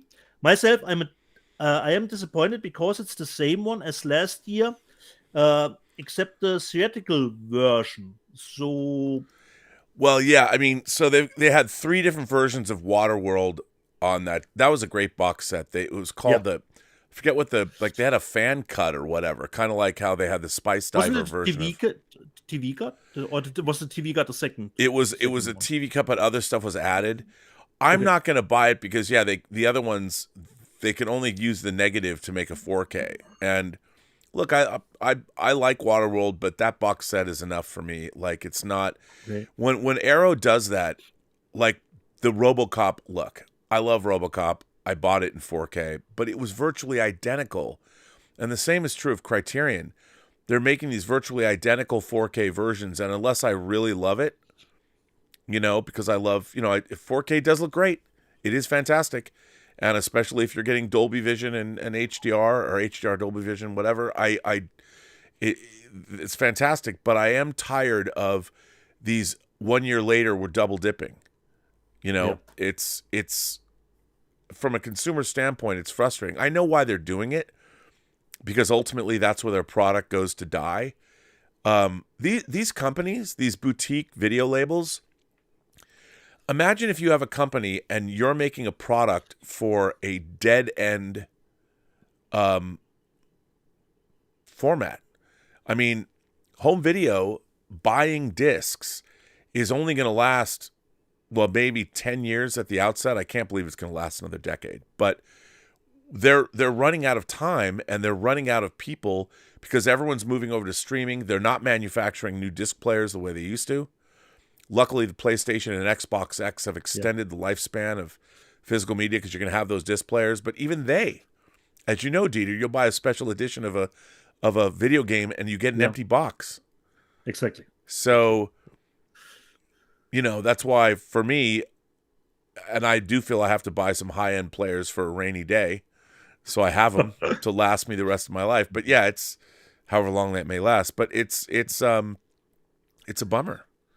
It's sad. Considering the gaming consoles, Rob, did you check the both of the video consoles out, considering their 4K quality? But yeah, I did. And the PlayStation 5 does not support Dolby Vision. Okay. For discs, and they're both they both work. They'll play your discs, but they're not as good as my my Panasonic, my primary player, or my multi-region Sony player. They just don't have the fee, and I get it. I mean, I get it because they're gaming consoles, and but maybe they'll upgrade them later.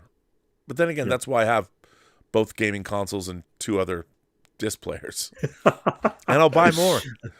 And considering Waterworld, I bought just the Universal 4K. I bought besides the Arrow Blu-ray. Yeah, I mean, if you don't want all the swag and you don't want the different versions of the movie, I have the Arrow box set with all the swag, and then just the 4K from Universal.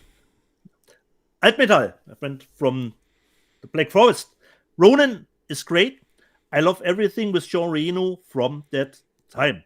Roman Chopin has the best chasing scene I've ever seen in any film. Prove me wrong. Except, like Rob and I told you, that one scene with the CGI smoke from the which is so weird. Yeah, exactly. So Tim Hens answered to Roman Chopin. Nope, the Blues Brothers had the best car chase, and Roman Chopin. Tim, nope. That one is unrealistic. Okay. Yeah. Philomena Paliso asked us, Rob, what is the 4K difference? I see it on Disney Plus, for example, but I never clicked on it. So, Philomena, from my perspective, that is not. You don't have many options to choose from, considering my streaming device. My streaming device just gives out full HD, even if it says 4K is available. But there are not 2 different options. You pick on it, and normally the TV and your streaming device will figure out if you can watch it in 4K. Rob, am I wrong? Yeah, I mean, no, that's about it. I mean, there's a handshake that happens between the system, the app, or whatever you're watching. I have to say, though, the Disney app does a pretty great job of, and so does HBO Max, of identifying. But you have to have a 4K. A lot of people don't get the fact you have to have a 4K TV to watch something in 4K. Exactly. And so if you have a 4K TV that's an HDR Dolby Vision capable set, you can get some pretty spectacular results, and it's getting better all the time. Like I was really surprised at how good the IMAX enhanced Marvel movies do look on Disney Plus in 4K. Yeah, they look pretty great. Like I said, Philomena, you don't have to do anything specific to choose that version. It's possible if it plays, if it's possible. I admit I watched 2001 yesterday in 4K. What a stunning experience! Oh man, I was blown away. Roman Chopper, I can't watch 2010 because of the bullshit about good Russians. Lady Toth and I finally saw Avatar Way of Water on Friday, and about an hour and a half too long. Well, Lord Toth, I saw it too. I bought it digitally.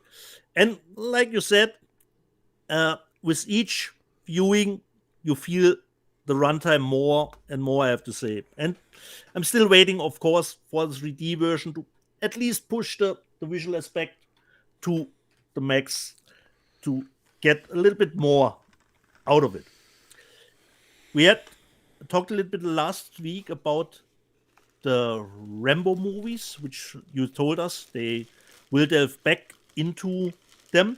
And Altmetall said, First Blood is great movie, the others not so. Come on, Altmetall.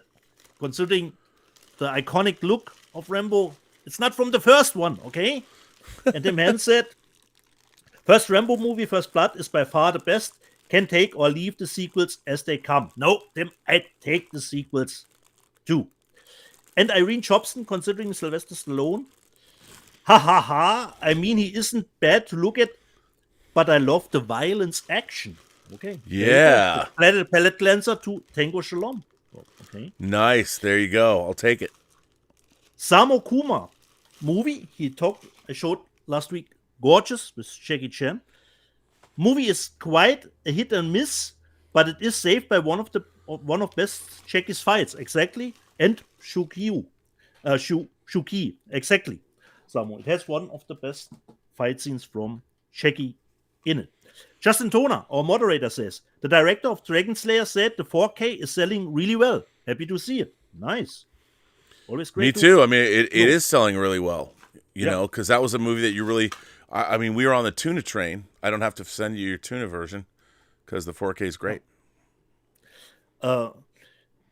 Dalmatin, where's my Avatar The Way of Water 3D Blu-ray? We're waiting on it. This one is tough. Vegas Robocop asks us, hey guys, what should I look out for when buying a used 4K 3D TV? Oh, that's a good, I mean. A used 4K 3D TV, Rob. Do you have well, there is no 4K 3D, first of all. But there are 4K TVs that might have 3D settings, but there's no 4K 3D.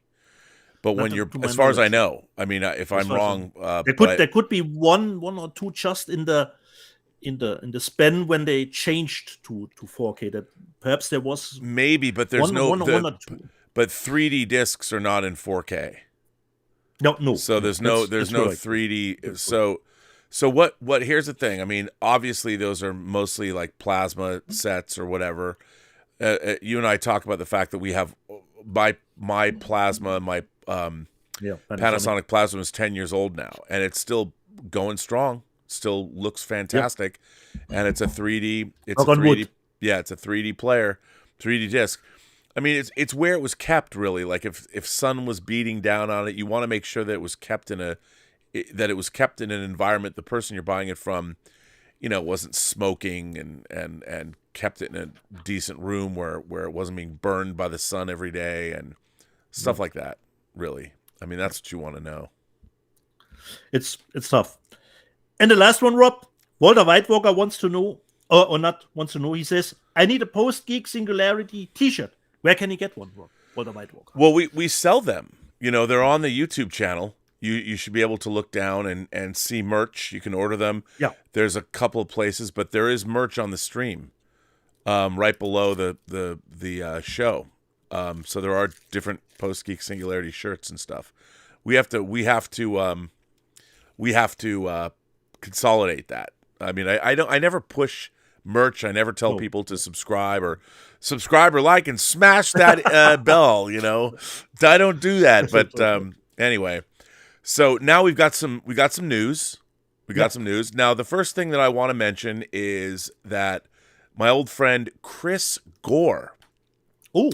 He of Film Threat, Chris has directed Mr. Freaking IKEA chair. Freaking IKEA chair. Chris Gore has made a new documentary about his time at G4 when he was on a show called Attack of the Show, where Olivia Munn got her start. He made a documentary called Attack of the Doc, the epic story behind G4 and Attack of the Show. And he made a documentary about it. And he showed me the trailer. He wouldn't let me play the trailer because they're debuting it tomorrow. Yeah, okay. But it's going to be on VOD on April 24th. But if you go to the website, there is here in Los Angeles, a big premiere event.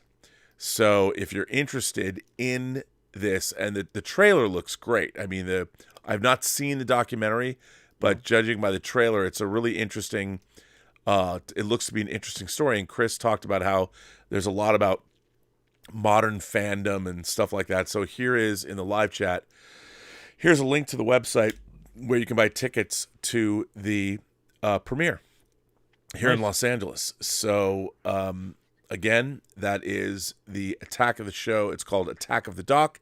It's the epic story behind G4 TV and Attack of the show that Chris himself was on. I was actually on it once as well. So there you go. And the link is in the links in the live chat. And again, the trailer drops tomorrow, and it'll be on VOD on April 24th. Now, news. We got some news. Yeah. First of all, let's look at those sales figures. These are the top 10 Blu-ray bestsellers for the week ending April 1st, April Fool's Day. Plane, which I showed last week. I bought it. Plane, number one. Number one, Deets. Number two, Batman. No, I have not watched it yet. I'm going to watch it. I haven't watched it because Zoe, Elizabeth's oldest daughter, was staying here this week, so she was staying in the movie room, so I couldn't do my late night watches. So, 2, Batman: The Doom That Came to Gotham, the animated film, Dragon Ball Super, Superhero. It's really interesting to see who's buying what. Megan, number 4, the uncut version, Everything Everywhere All at Once, the Oscar winner. This is Blu-ray now. Rick and Morty Season 6, Puss in Boots, The Last Witch, All Quiet on the Western Front, John Wick Chapters 1 through 3, and A Man Called Otto. So you can see that, there's young people. It looks like with all the animation and everything that there is young people buying this stuff, anime fans buying this stuff. That's good. Then we have now these are the top 5 home media sellers across all formats, DVD, Blu-ray, and 4K. The Blu-ray's market share is noted with the percentage. So Plane, Megan, A Man Called Otto, Puss in Boots, The Last Witch, and Batman: The Doom That Came to Gotham. So that's the market share, 100% Blu-ray for The Doom That Came to Gotham because it's not on 4K. So that's interesting. Here's our favorite, Deets, as you know, the top 3 Blu-ray 3D, the 3D bestsellers still hanging in there. Top Gun 3D, 0.7%, 0.7. Pokemon Detective Pikachu and The Wizard of Oz 3D, both at 0.4. I don't even know. Is that 4 people in the world? I mean, it's just, what are you going to do? Unbelievable. They're available. Yeah. I mean, and finally, the top 4K bestsellers. Look at this, bro. Number 1, Dragon Slayer. Dragon Slayer, number 1. And you know what? This is a good lesson. If you look at this, people will buy great catalog titles. Paramount's got to be looking at this going, can you believe Dragon Slayer, a movie from 1981, is the bestseller for 4K for the week? Yes, Paramount, I can. John Wick chapters 1 through 3, that's one set. And then John Wick chapter 3, Parabellum, both of those, that's on the 2 and 3 position, both in 4K. Then, of course, Top Gun Maverick, 4K, one of the best discs I've ever seen. And then John Wick chapter 2. So dominated, the top 5 dominated by three franchises, or one movie and 2 other franchises. So there you go. Now, what I like, we got Shazam! Fury of the Gods announced for 4K, but with the Warner Brothers 100th anniversary. I gotta say, I love this cover. I love the 100th anniversary iconography on it. Very, very exciting. From our friends over at Scream Factory, who did release, of course, The Hills Run Red. Creep Show in 4K. Amen. Of course, Stephen King and George Romero teaming up from 1982. Who doesn't love Creep Show? It's the most fun you'll ever have being scared. There you go. I wish they would go back to the original key art. I know they can't, but I wish they would. But still, it's great art. Love it. Creep Show's coming out in 4K. So is Motel Hell, a great banger from 1980. It takes all kinds of critters to make Farmer Vincent fritters. I saw Motel Hell at the drive-in, and the second bill was David Cronenberg's They Came From Within, a.k.a. Shivers. This coming out from Scream Factory. I will definitely buy this. I love the fact that we're getting Motel Hell in 4K. How do you not love that? And I also love this. That's right, Swamp Thing, coming out from MVD, their Rewind collection in 4K, Swamp Thing Laser Vision collection, whatever that is. I mean, is this like a CED disc? No, it's not, because they went out of business in the 80s, but still. Wow. Swamp Thing in 4K, I'll buy this. Why not? Look at Adrienne Barbeau. Obviously, her prodigious talents are on display right there.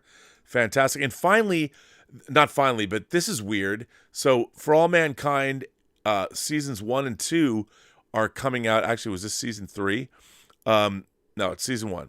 And season 1 and 2 are announced for the UK, not for domestically, but these have been pushed back. They were supposed to come out already. I don't know what the deal is last year, and I've had them on pre-order at Amazon. I hope they didn't cancel my orders, but I love this show, so good for us. We're getting For All Mankind. We're also getting from Blue Underground, Death Dream in 4K. Come on, who doesn't love Death Dream?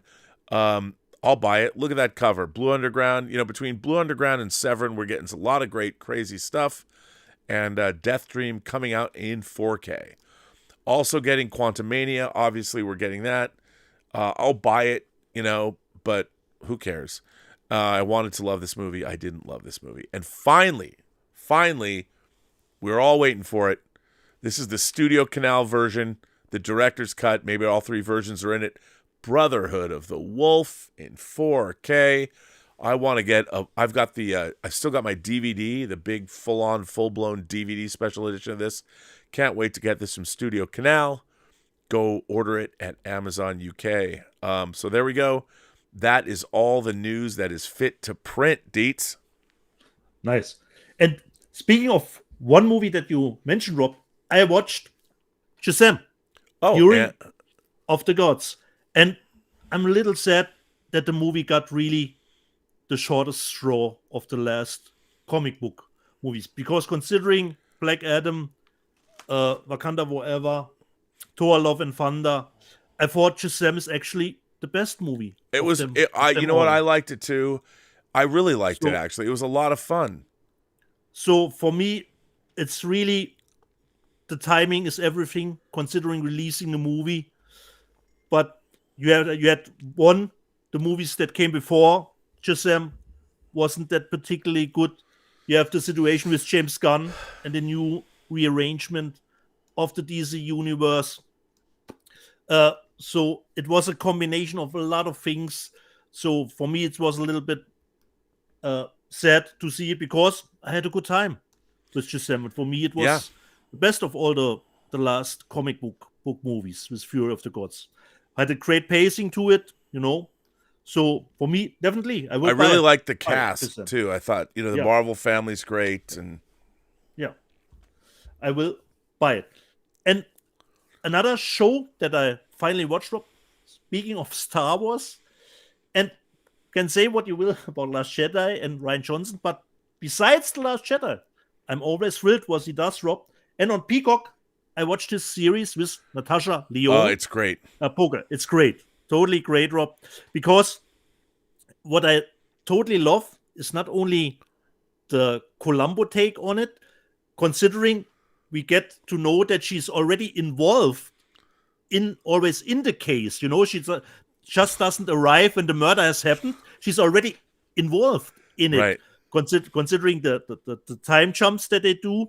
And, there was that one episode with the barbecue stuff, and she's actually a little bit responsible for giving the grill chief, the Okja movie to watch, So she was a little bit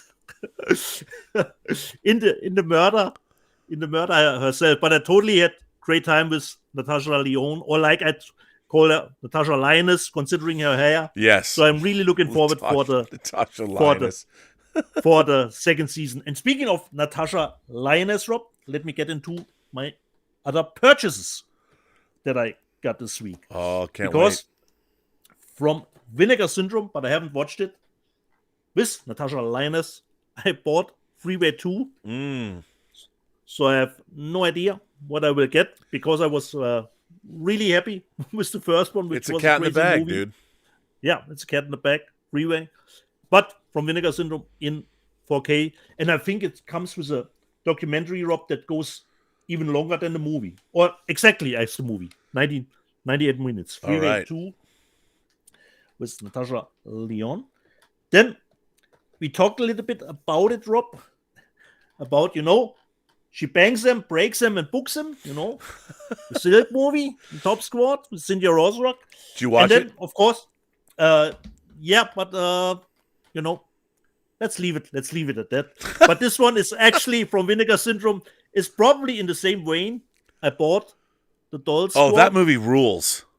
Oh, nice, Rob. Rob, that you. And it comes with Mission Kill Fist 2, so there are actually 2 movies on it. I can't wait to hear what you think of that. When I say rules, you got to take that with a grain of salt. Of course, Rob. Of course, Rob. So I would believe that it is a little bit in the same vein as Silk. And speaking of course, Cynthia Rothrock, who has her Indiegogo campaign still going for her Black Creek Western, which it's already financed over Kickstarter, but she wants to get a little bit more so she can have 2 more days to shoot the movie. And I bought from Vinegar Syndrome Sworn of Justice, the Sworn of Justice movie, which of course, Rob, features Brett Dourif and Walter Koenig. Of course. What a cast. So, what a cast. And it comes with with the poster artwork of it. And I'm always loved the Vinegar Syndrome, the outer shell. It's always come on, always Vinegar great. Syndrome rules, man. Yeah, totally. And Rob, I really think I stumbled across the company through our show, and I don't think I've heard of them before. Well, come on, Vinegar Syndrome. I've known about them for a long time. They have the greatest logo ever.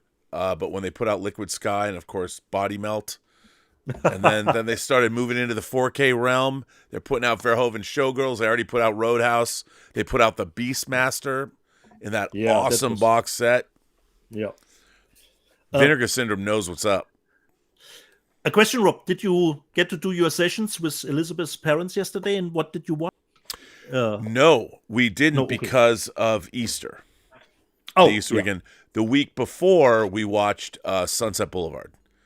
But so nothing, and they won a Mexican Vacation someplace in southern Mexico. So they're leaving to southern Mexico today, but we will be back doing our ongoing. The Belleville Film Festival will be continuing next Saturday night.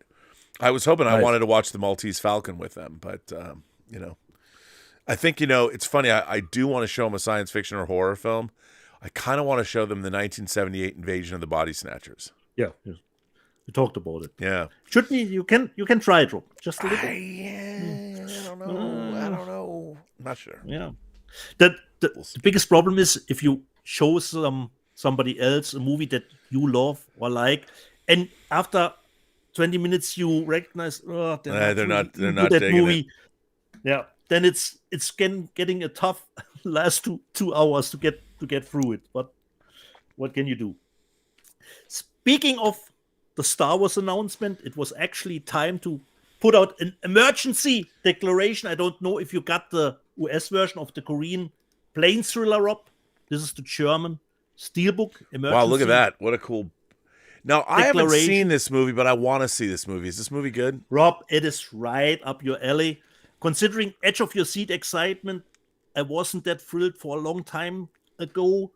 So the first 90 minutes, I was totally on the edge of my seat considering the movie. Because you have a plane, of course, and you have a bioterrorist on the plane, Rob. So you've got, what will you do, Will you land the plane and set the virus free, This is totally up your alley. The only negative thing for me, it goes on a little bit too long with 140 minutes. I was ready to land the plane, Rob, and then we fly some more circles around. So it was a little bit too long. But it comes with the actor who you know from Parasite. Sorry, I don't know the name. And the actor who plays in I Saw But the Devil. is that the German? Oh, dude, yeah, guy. This is the German media book, which comes with the 4K. But Rob, I have to say, the 4K was nothing special to me. I can only watch it downscaled, but you will be totally fine buying the US Blu-ray version. You don't need the 4K, unfortunately. So the picture quality wasn't too thrilling. But the movie itself, Rob, it should be right up your alley, considering movies with plain, catastrophic backstory we don't get that often these days. So emergency declaration was really a nice one, considering the situation with the bioterrorist. Dude, you can only get the DVD here. No, Rob, you should get from Velgo USA the Blu-ray. They've only got check again, Rob. On Amazon. Check they've again. only got. Oh wait, here we go. All right, let me see. And perhaps already as a Schnäppchen, because it came out in November last year already in Yeah, States, but I waited for the German one. Yeah, it's only $20, but bam, yeah, 4 stars. Yeah. Okay, it's in the queue, buddy. Get it. The queue. And this one, I didn't even look to see what is coming out next week. So, what is coming out next week? Don't know. We shall see. This one you showed last week, Rob, because you got it ahead of me, which was unbelievable. Damn me. And unfair. God damn it, Rob. And I got with the German title, which actually would, when you would translate, it would say Nothing New in the West. I got, of course, All Quiet on the Western Front. Yeah, okay. It's the same media book that Rob has, because it comes out from Cape Light here too. And what was nice, which is pretty seldom, actually, the folder around it actually contain a picture of one of the characters, which is normally oftentimes just blank. So, of course, I got All Quiet on the Western Front. By the way, the next one, that 4K disc, I watched some of it. It looks incredible. Incredible. Nice. That's nice to know. 2 left, Rob. The next one, Rob, perhaps you can help me out. I haven't seen it. A media book from Germany, Mike Mendes Killers. Yeah, I'll tell you that so when I was working on Paradox, the same producers produced that movie. Okay. I think Mike's proud of it, but done on a very low budget. It's really cool that you look. I support my friends. Mike, I don't know if Mike had the best time on that with the producers. Oh, okay. But It's a cat in the back, Rob. It's actually a cat in the back. I'll be curious to hear what you think about it. It's a media book. It came with different cover variations. Yeah. You know. Yeah. So it comes with a Blu-ray and a DVD. So I decided to get this one, which has of me a little bit of the video game Army of Two feeling. Yeah. To it, considering the cover artwork. And the last one, Rob, I told you about it a long time ago, and I still don't know if you have watched the Asian movie Dream Home, Rob. I have not. Wow. Rob, why not? Because I don't have it. Unbelievable. Well, come on, dude. You have to watch Dream Home. You know. The cover. Sorry, Rob. Now the cover is perhaps a little bit too spoilery. Actually, this is a German media book of the movie, which comes with the uncut version. This is often used as a cover artwork. This Dream Home. Ooh, it's got 4.5 stars. Exactly, Rob. Rob, and you know, I don't like to get our video demonetized, but what can you do? Okay, just a quick one. Rob, if you haven't seen Dream Home, Dream Home is Dream Home uncut. Yeah, you have to look for the uncut. The first version that I got was the Hong Kong version. Wow, which was cut, but you did get the deleted scenes, which showed the stuff that was cut from the movie. Okay, but wait a second. Have you seen this cover? So, okay, now I'm curious because now there's an uncut and cut. Anytime there's an uncut and cut version, now this one is only available. So this picture is the uncut. Hang on. Let me blow it up a little bit. This is not the highest resolution. But here is the uncut version right there. So this is the cover, uncut edition Dream Home. I'm looking at this. Now this is $80. Now, okay, it might be out of print, but I'm looking at the American Blu-ray version, which is not American. It's it's from Network. So it's British. Is this uncut though?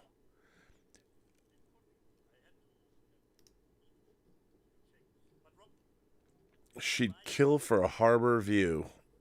I don't know, man. I'm looking at this. Hang on, let me switch over. I mean, as I'm talking, what's the deal? How do I get this uncut? Now I want to see it.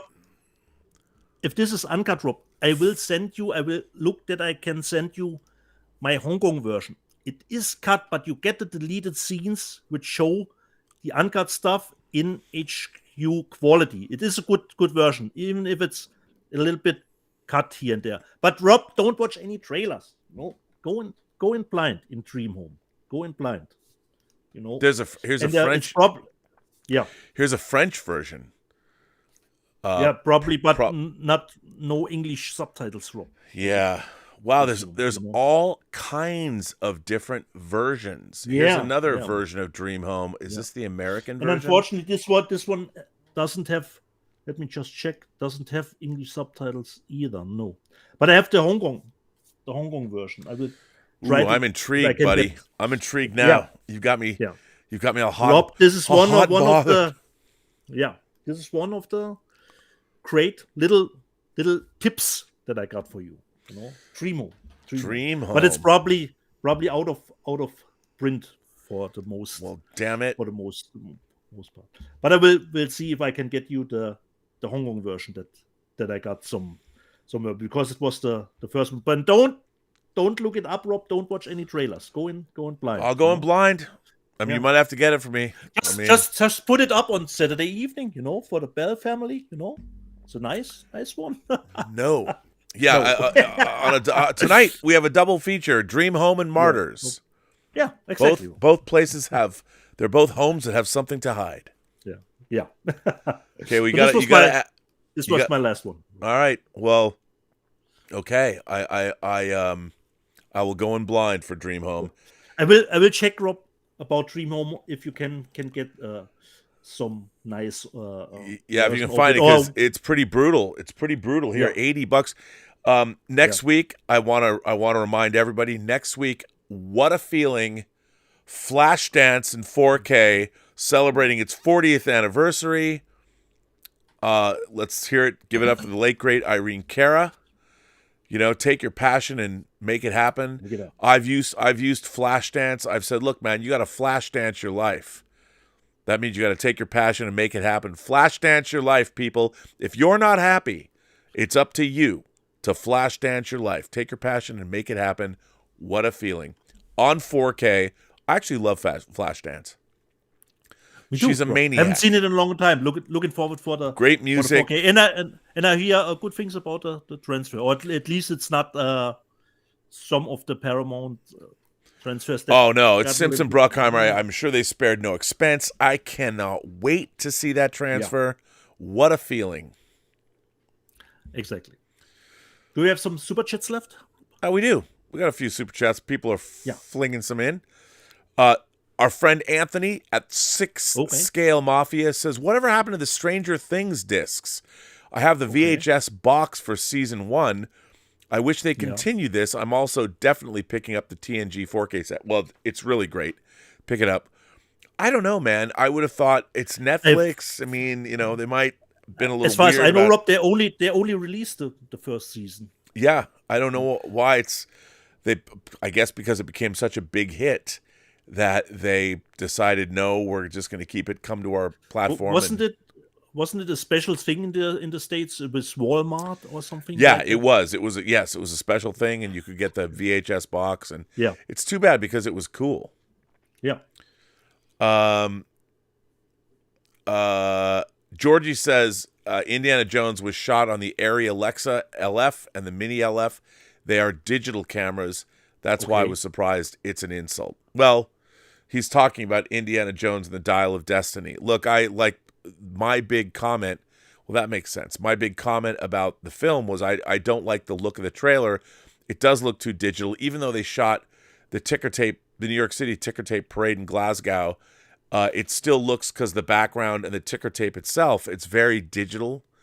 I mean, that could be a function of the trailer, and that could all be revised. But, one of the great things about the Indiana Jones movies, especially Temple of Doom and Raiders, was even though they would have an effects sequence and the sets had that sort of set-like quality, it was always bracketed by real outside stuff. And I really think that one of the great problems of movies today is an over-reliance on digital technology. I know it's made things cheaper and safer, but the digital environments and everything, it is really, psychologically, verisimilitude matters. And I think the verisimilitude, which I bang on about all the time, is somebody wrote me a letter about what verisimilitude means in terms of philosophy, in terms of like philosophical disciplines. That's a different thing than what verisimilitude means when it comes to storytelling and movies. Verisimilitude means the quality of being real, seeming real. What you're watching is believable, that you are tricked into feeling there's an authenticity there. I think that my fear about Dial of Destiny is I don't believe what I'm seeing. They're on the top of a train. I don't believe that. The plane's flying through the eye of traveling through time. Whatever they're doing, it just looks. It doesn't have the authenticity that Raiders or. Yeah. And the thing about Raiders was, there's a lot of ILM effects in it, but you're actually in the desert or you're in the jungle, and I hope because that's one of the things that really hurt Kingdom of the Crystal Skull. So.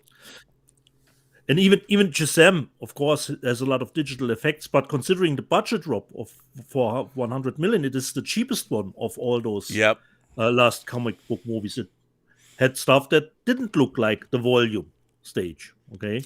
Yeah. It's true. Georgie comes back and says, personally, I think the 90s were the best movie decade ever. Maybe because I was born in the 80s, I don't know. But till today, when my friends and me are talking about movies, most of them are from the 90s. Well, I would say that's because if you were born in the 80s, in your formative years, you were watching 90s cinema. If you go to film school, they'll tell you the best decades for American cinema are the 40s and the 70s. But there's a lot of great movies. And remember, I've always said that pop culture is a reflection of the time where you're at. And I've said that pop culture has a half-life of 20 years. So everybody has their own pop culture. And I would say there's a lot of great movies that were made in the 90s, but I'll tell you, they don't resonate with me as much as certain other movies that were made before the 90s. There are movies that I love. Like, look, The Matrix came out in 99. Yeah. 99 was a banger year for movies. And Tarantino's films, Pulp Fiction, Reservoir Dogs, those are 90s movies. There's a lot of great movies in the 90s. But do they have staying power? Enterprise. Well, there is that. And that was 99 too. 99. June 4th. But yeah, I mean, I think that movies define who you are as people. But I would ask why you think the 90s are the best decade for movies. Have you watched a lot of movies from the past? You know, and movies are different. Like, I would say this, you know, audiences are different too. Like, I can't tell people to go back, and I always say, watch Antonio, my beloved Ennui trilogy, you know. So you talk about La Notte, La Ventura, and The Eclipse. And those films are people going to, Antonioni is one of my favorite directors, are people going to watch those movies now? I don't think so. I honestly could not, if I was on the John Campea show and somebody asked me, what foreign films should I watch? I could never tell somebody with a straight face, knowing our audience, to watch the Ennui trilogy, Antonioni's on, not because they're bad or because I don't think people are smart enough to understand them. They're not trained to watch those films because they've only been watching a certain kind of movie for the last 20 years. And no one's ever watched a movie like that. And I'm not saying they can't watch a movie like that, but it would require, just like I can't tell anyone to watch Tarkovsky's Solaris, very interesting science fiction movie, but even I'll admit it's like watching paint dry. And if you're a fan of The Matrix or John Wick, you're not going to go and watch one of those movies and get anything out of it. You're going to tune out after 10 minutes. Just because the way movies are made, the way stories are told are different. So, but interesting. Philip Enriquez says, Robot Jocks deserves modern special effects. Great sci-fi concept. It's true, but, you know, its charm is that it was made for very little money.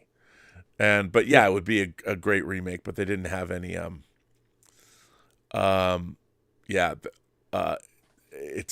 would too, but part of that charm is it was done on a low budget, stop motion animation. There's still joy to be had there. Willard's Chips asks a really good question. Any idea when Amadeus will be available on 4K? Would love to see the color palette of this movie and upgraded sound in Dolby Atmos. Willard's Chips, I can say this. Let's see, what can I say? What do I know? What can I say? All I can say is it's in process. Let's put it that way. That Amadeus, there is efforts being made, because I have to say, even though I have the Warner Brothers media book, the transfer, it's only the director's cut, and it's really bad. It is a bad transfer. Old DVD master, Rob? Old DVD? I think it was just scrubbed. It's just the color timing. It's not good. Okay. And I'll tell you who's somebody like let's just say George Feltenstein at Warner Brothers. It's not like he's unaware of this. I can say that I don't want to speak for George, even though we love Mommy Dearest together. I think that if you were to ask George if Amadeus needs a new transfer, he would be the first person to tell you, yes, it does. So they're aware. And all I can tell you is that other people are too. So maybe. Good to know. Yeah. Because that's one of my favorite movies. I would love to see it. 200 Watt Studio says, Rob, I've got a bad feeling that Liam Shaw will sacrifice himself to save the lives of the people he once hated so much for what happened at Wolf 359. 200 Watt Studio, I have no idea what you're talking about. Let's wait and see.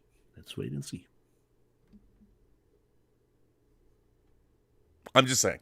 All you have to do is wait a few more days. Okay, just wait a few more days. That's all I'm But I telling will probably watch 9 and 10 back to back. I will wait until both episodes are out together. Georgie has a good question here. Dieter. Yeah. Dietz.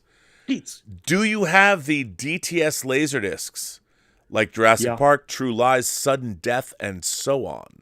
I bought a couple of years ago, and a new sealed True Lies DTS Laserdisc and put it in the safe. Ooh, I think I have the Jurassic Park DTS one. By the way, that sound is amazing. Yeah, it's amazing. But I don't remember having the True Lies. What's the other title, Rob? Help me out. He says Jurassic Park True Lies Sudden Death, the Jean-Claude Van Damme film. Sudden Death, I think I have the Sudden Death DTS trick. Yeah. Those are Universal. Sudden Death and Jurassic Park Universal, True Lies is Fox. Exactly, Rob. It was mostly Universal who put out the DTS stuff. It wasn't, and they were incredible. They were incredible tracks. My only problem with I still have about 100 Laserdiscs, and I have a working Laserdisc player. It's really, really hard for me to go back and watch Laserdiscs on standard def. With the sound effects are great. The sound is great. Now, Rob, it's tough. It's really hard. And you have even the noise of the player, Rob. I know. The whirring. Yeah. I mean, as much as I love it, the whirring. Yeah. But it was the best sounding format, Rob. Let's say it here. To all. Oh, dude, it was incredible. Yeah. I mean, having those things are, and 30 years ago, those AC3 or the DTS tracks they're amazing. That's why there's a lot of people. I just can't deal with the video. I can't deal with, even though Laserdisc was closer to 425. I mean, 425, a widescreen. Well, actually, you're not getting the full on. I mean, if you were to look at Tango Shalom in 4K, it's 4096 by 1716 in terms of its pixel resolution. That's the SMPTE, the official it's 239:1. That's how big the file is. And it looks fantastic. I mastered it myself, and I mastered Tango Shalom in that widescreen. That's a lot compared to 420 by 640. I mean, you're talking 420 by 640 is standard def. 4K widescreen is 4096 by 1716. Speaking of Cutthroat Island again, Rob, I always remember when DVD came on the market, and I got the Cutthroat Island DVD, and I did show my friends. It wasn't even anamorphic, And I said, look at the picture quality, how much better it is than Laserdisc. But then, and the volume was really turned down, Rob. And he said, but I think the Laserdisc sounds better. And yes, he was right. And it was not sounded that little better, It was more like I know, sounding this much better, I know, but that's changed. That's changed. Yeah. That's changed. Yeah. They figured that out. NN says, after being burned on formats, I now only buy 4K movies that also offer a streaming format. Do you consider this a good strategy for future-proofing? Well, they can take away the streams whenever they want. I mean, if you can download the streams and put them on your Plex server or something. To me, though, the problem with streaming right now is it's still compressed. They compress the sound, they compress the video. I mean, obviously, every format you're not seeing raw files. They're compressed to a certain extent, but still, physical media is the way to go. But I understand where you're coming from, but there's been so many different servers that have been just shut down. So it's hard to say. Andy Beglin's Stairwell Sessions, who's been a member for 3 months. Hello, Andy. Jean-Pierre Jeunet is one of my all-time favorite directors. Yep. Have you seen Micmacs? I love this film, very underrated. What are your thoughts? I love Micmacs. Happy Easter, Rob and Dieter. I'm a huge Jean-Pierre Jeunet fan. I mean, obviously, I met my girlfriend Elizabeth because of Amélie. I love Delicatessen, the movies he made with Mark Caro. And, of course, City of Lost Children.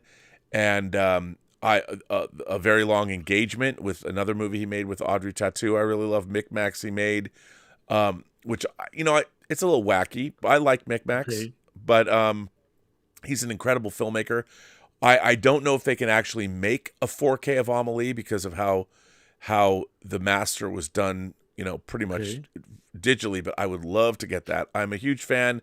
I mean, even though it's a little wacky, Alien Resurrection he directed, it's weird, but I kind of like the weirdness. It's not great, but I still love it because he did it. For me, it has great scenes in it, but the ending... Yeah, I know. No, the ending... the monster design, the ending... I know, the child... But it was the great underwater sequence, there's some great stuff in there. Yeah, there's great stuff in it. Well, I guess that's it, man. That brings us to the end of our show. Nice. A good show. I want to thank everybody for joining us on this Easter Sunday. Hopefully we had a lot of the new subscribers of the channel. Thank you for becoming a new subscriber, and hopefully you enjoyed this. It might have been your first Let's Get Physical Media show. I didn't sing the song or try, so there you go. Tom Jr. Jackson is here. Thank you for moderating, Tom Jr. Jackson. Lord Toth is also here moderating. Thank you, Lord Toth. I don't know if Justin Toner was here moderating or not. Maybe he was. Lord Toth. 200 Watt Studio says, Rob, just tell me, will there be a moment when Liam Shaw has to choose who survives and who doesn't when his ship is crippled? He essentially is put in the same place as the lieutenant on his former ship at Wolf 359. He wants to get some spoilers, Rob. There you go, 200 Watt Studio. We'll have to wait. Have they announced the double feature at the theater, Rob? No, I mean, I don't know if that's if they're going to do that. I don't know what they're going to do. I mean, I would have thought that if they were going to do that, they would have announced it. I don't know if they're going to do that. I mean, I'd heard rumors, but hopefully, I'd love to. Look, I would say that 9 and 10, Picard season 3 episodes 9 and 10 are essentially a 2-hour movie. I would love to see them on the big screen. I know that there was some whispers that they might have done that, but there's been nothing confirmed. And I've been looking at places, looking at theaters, and we're 10 days away from Wednesday, the Wednesday where it would debut at that midnight. So we're 10 days away from that. I mean, that's not a lot of time. I don't know if they're going to do that event or not. I have no idea. We'll see. I mean, I was hoping they would, because going to the premiere and seeing the first 2 episodes on the cinema screen, they looked fantastic and sounded even better. I mean, it was so much fun. Can you imagine? It's all good. So, I guess this is it. Ja. From my end then, jede Person, die du triffst, hat eine Geschichte zu erzählen, die du noch zu hören hast. Alles, was du tun musst, ist zuhören.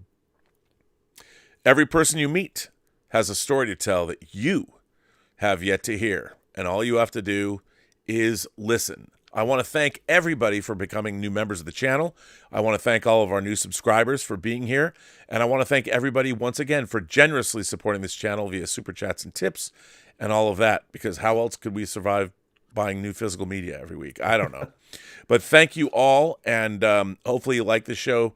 And I will say this: like, subscribe, hit that button, share far and wide. I don't usually do that, as Dieter pointed out before he started the show today, but hell, why not? We need all the help we can get on this channel. Because and physical media needs help. Definitely. All right.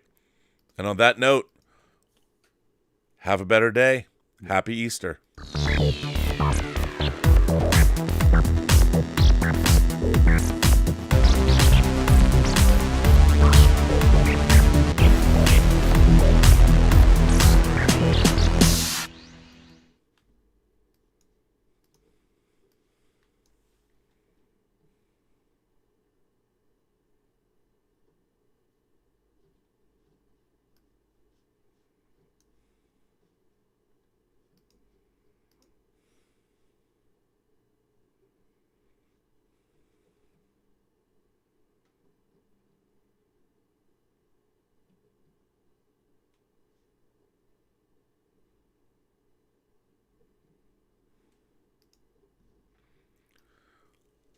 Did our stream freeze? I hope not. Still live. I turned it off. I was like, what do you know? Anyway, we're good. That was a great show, man.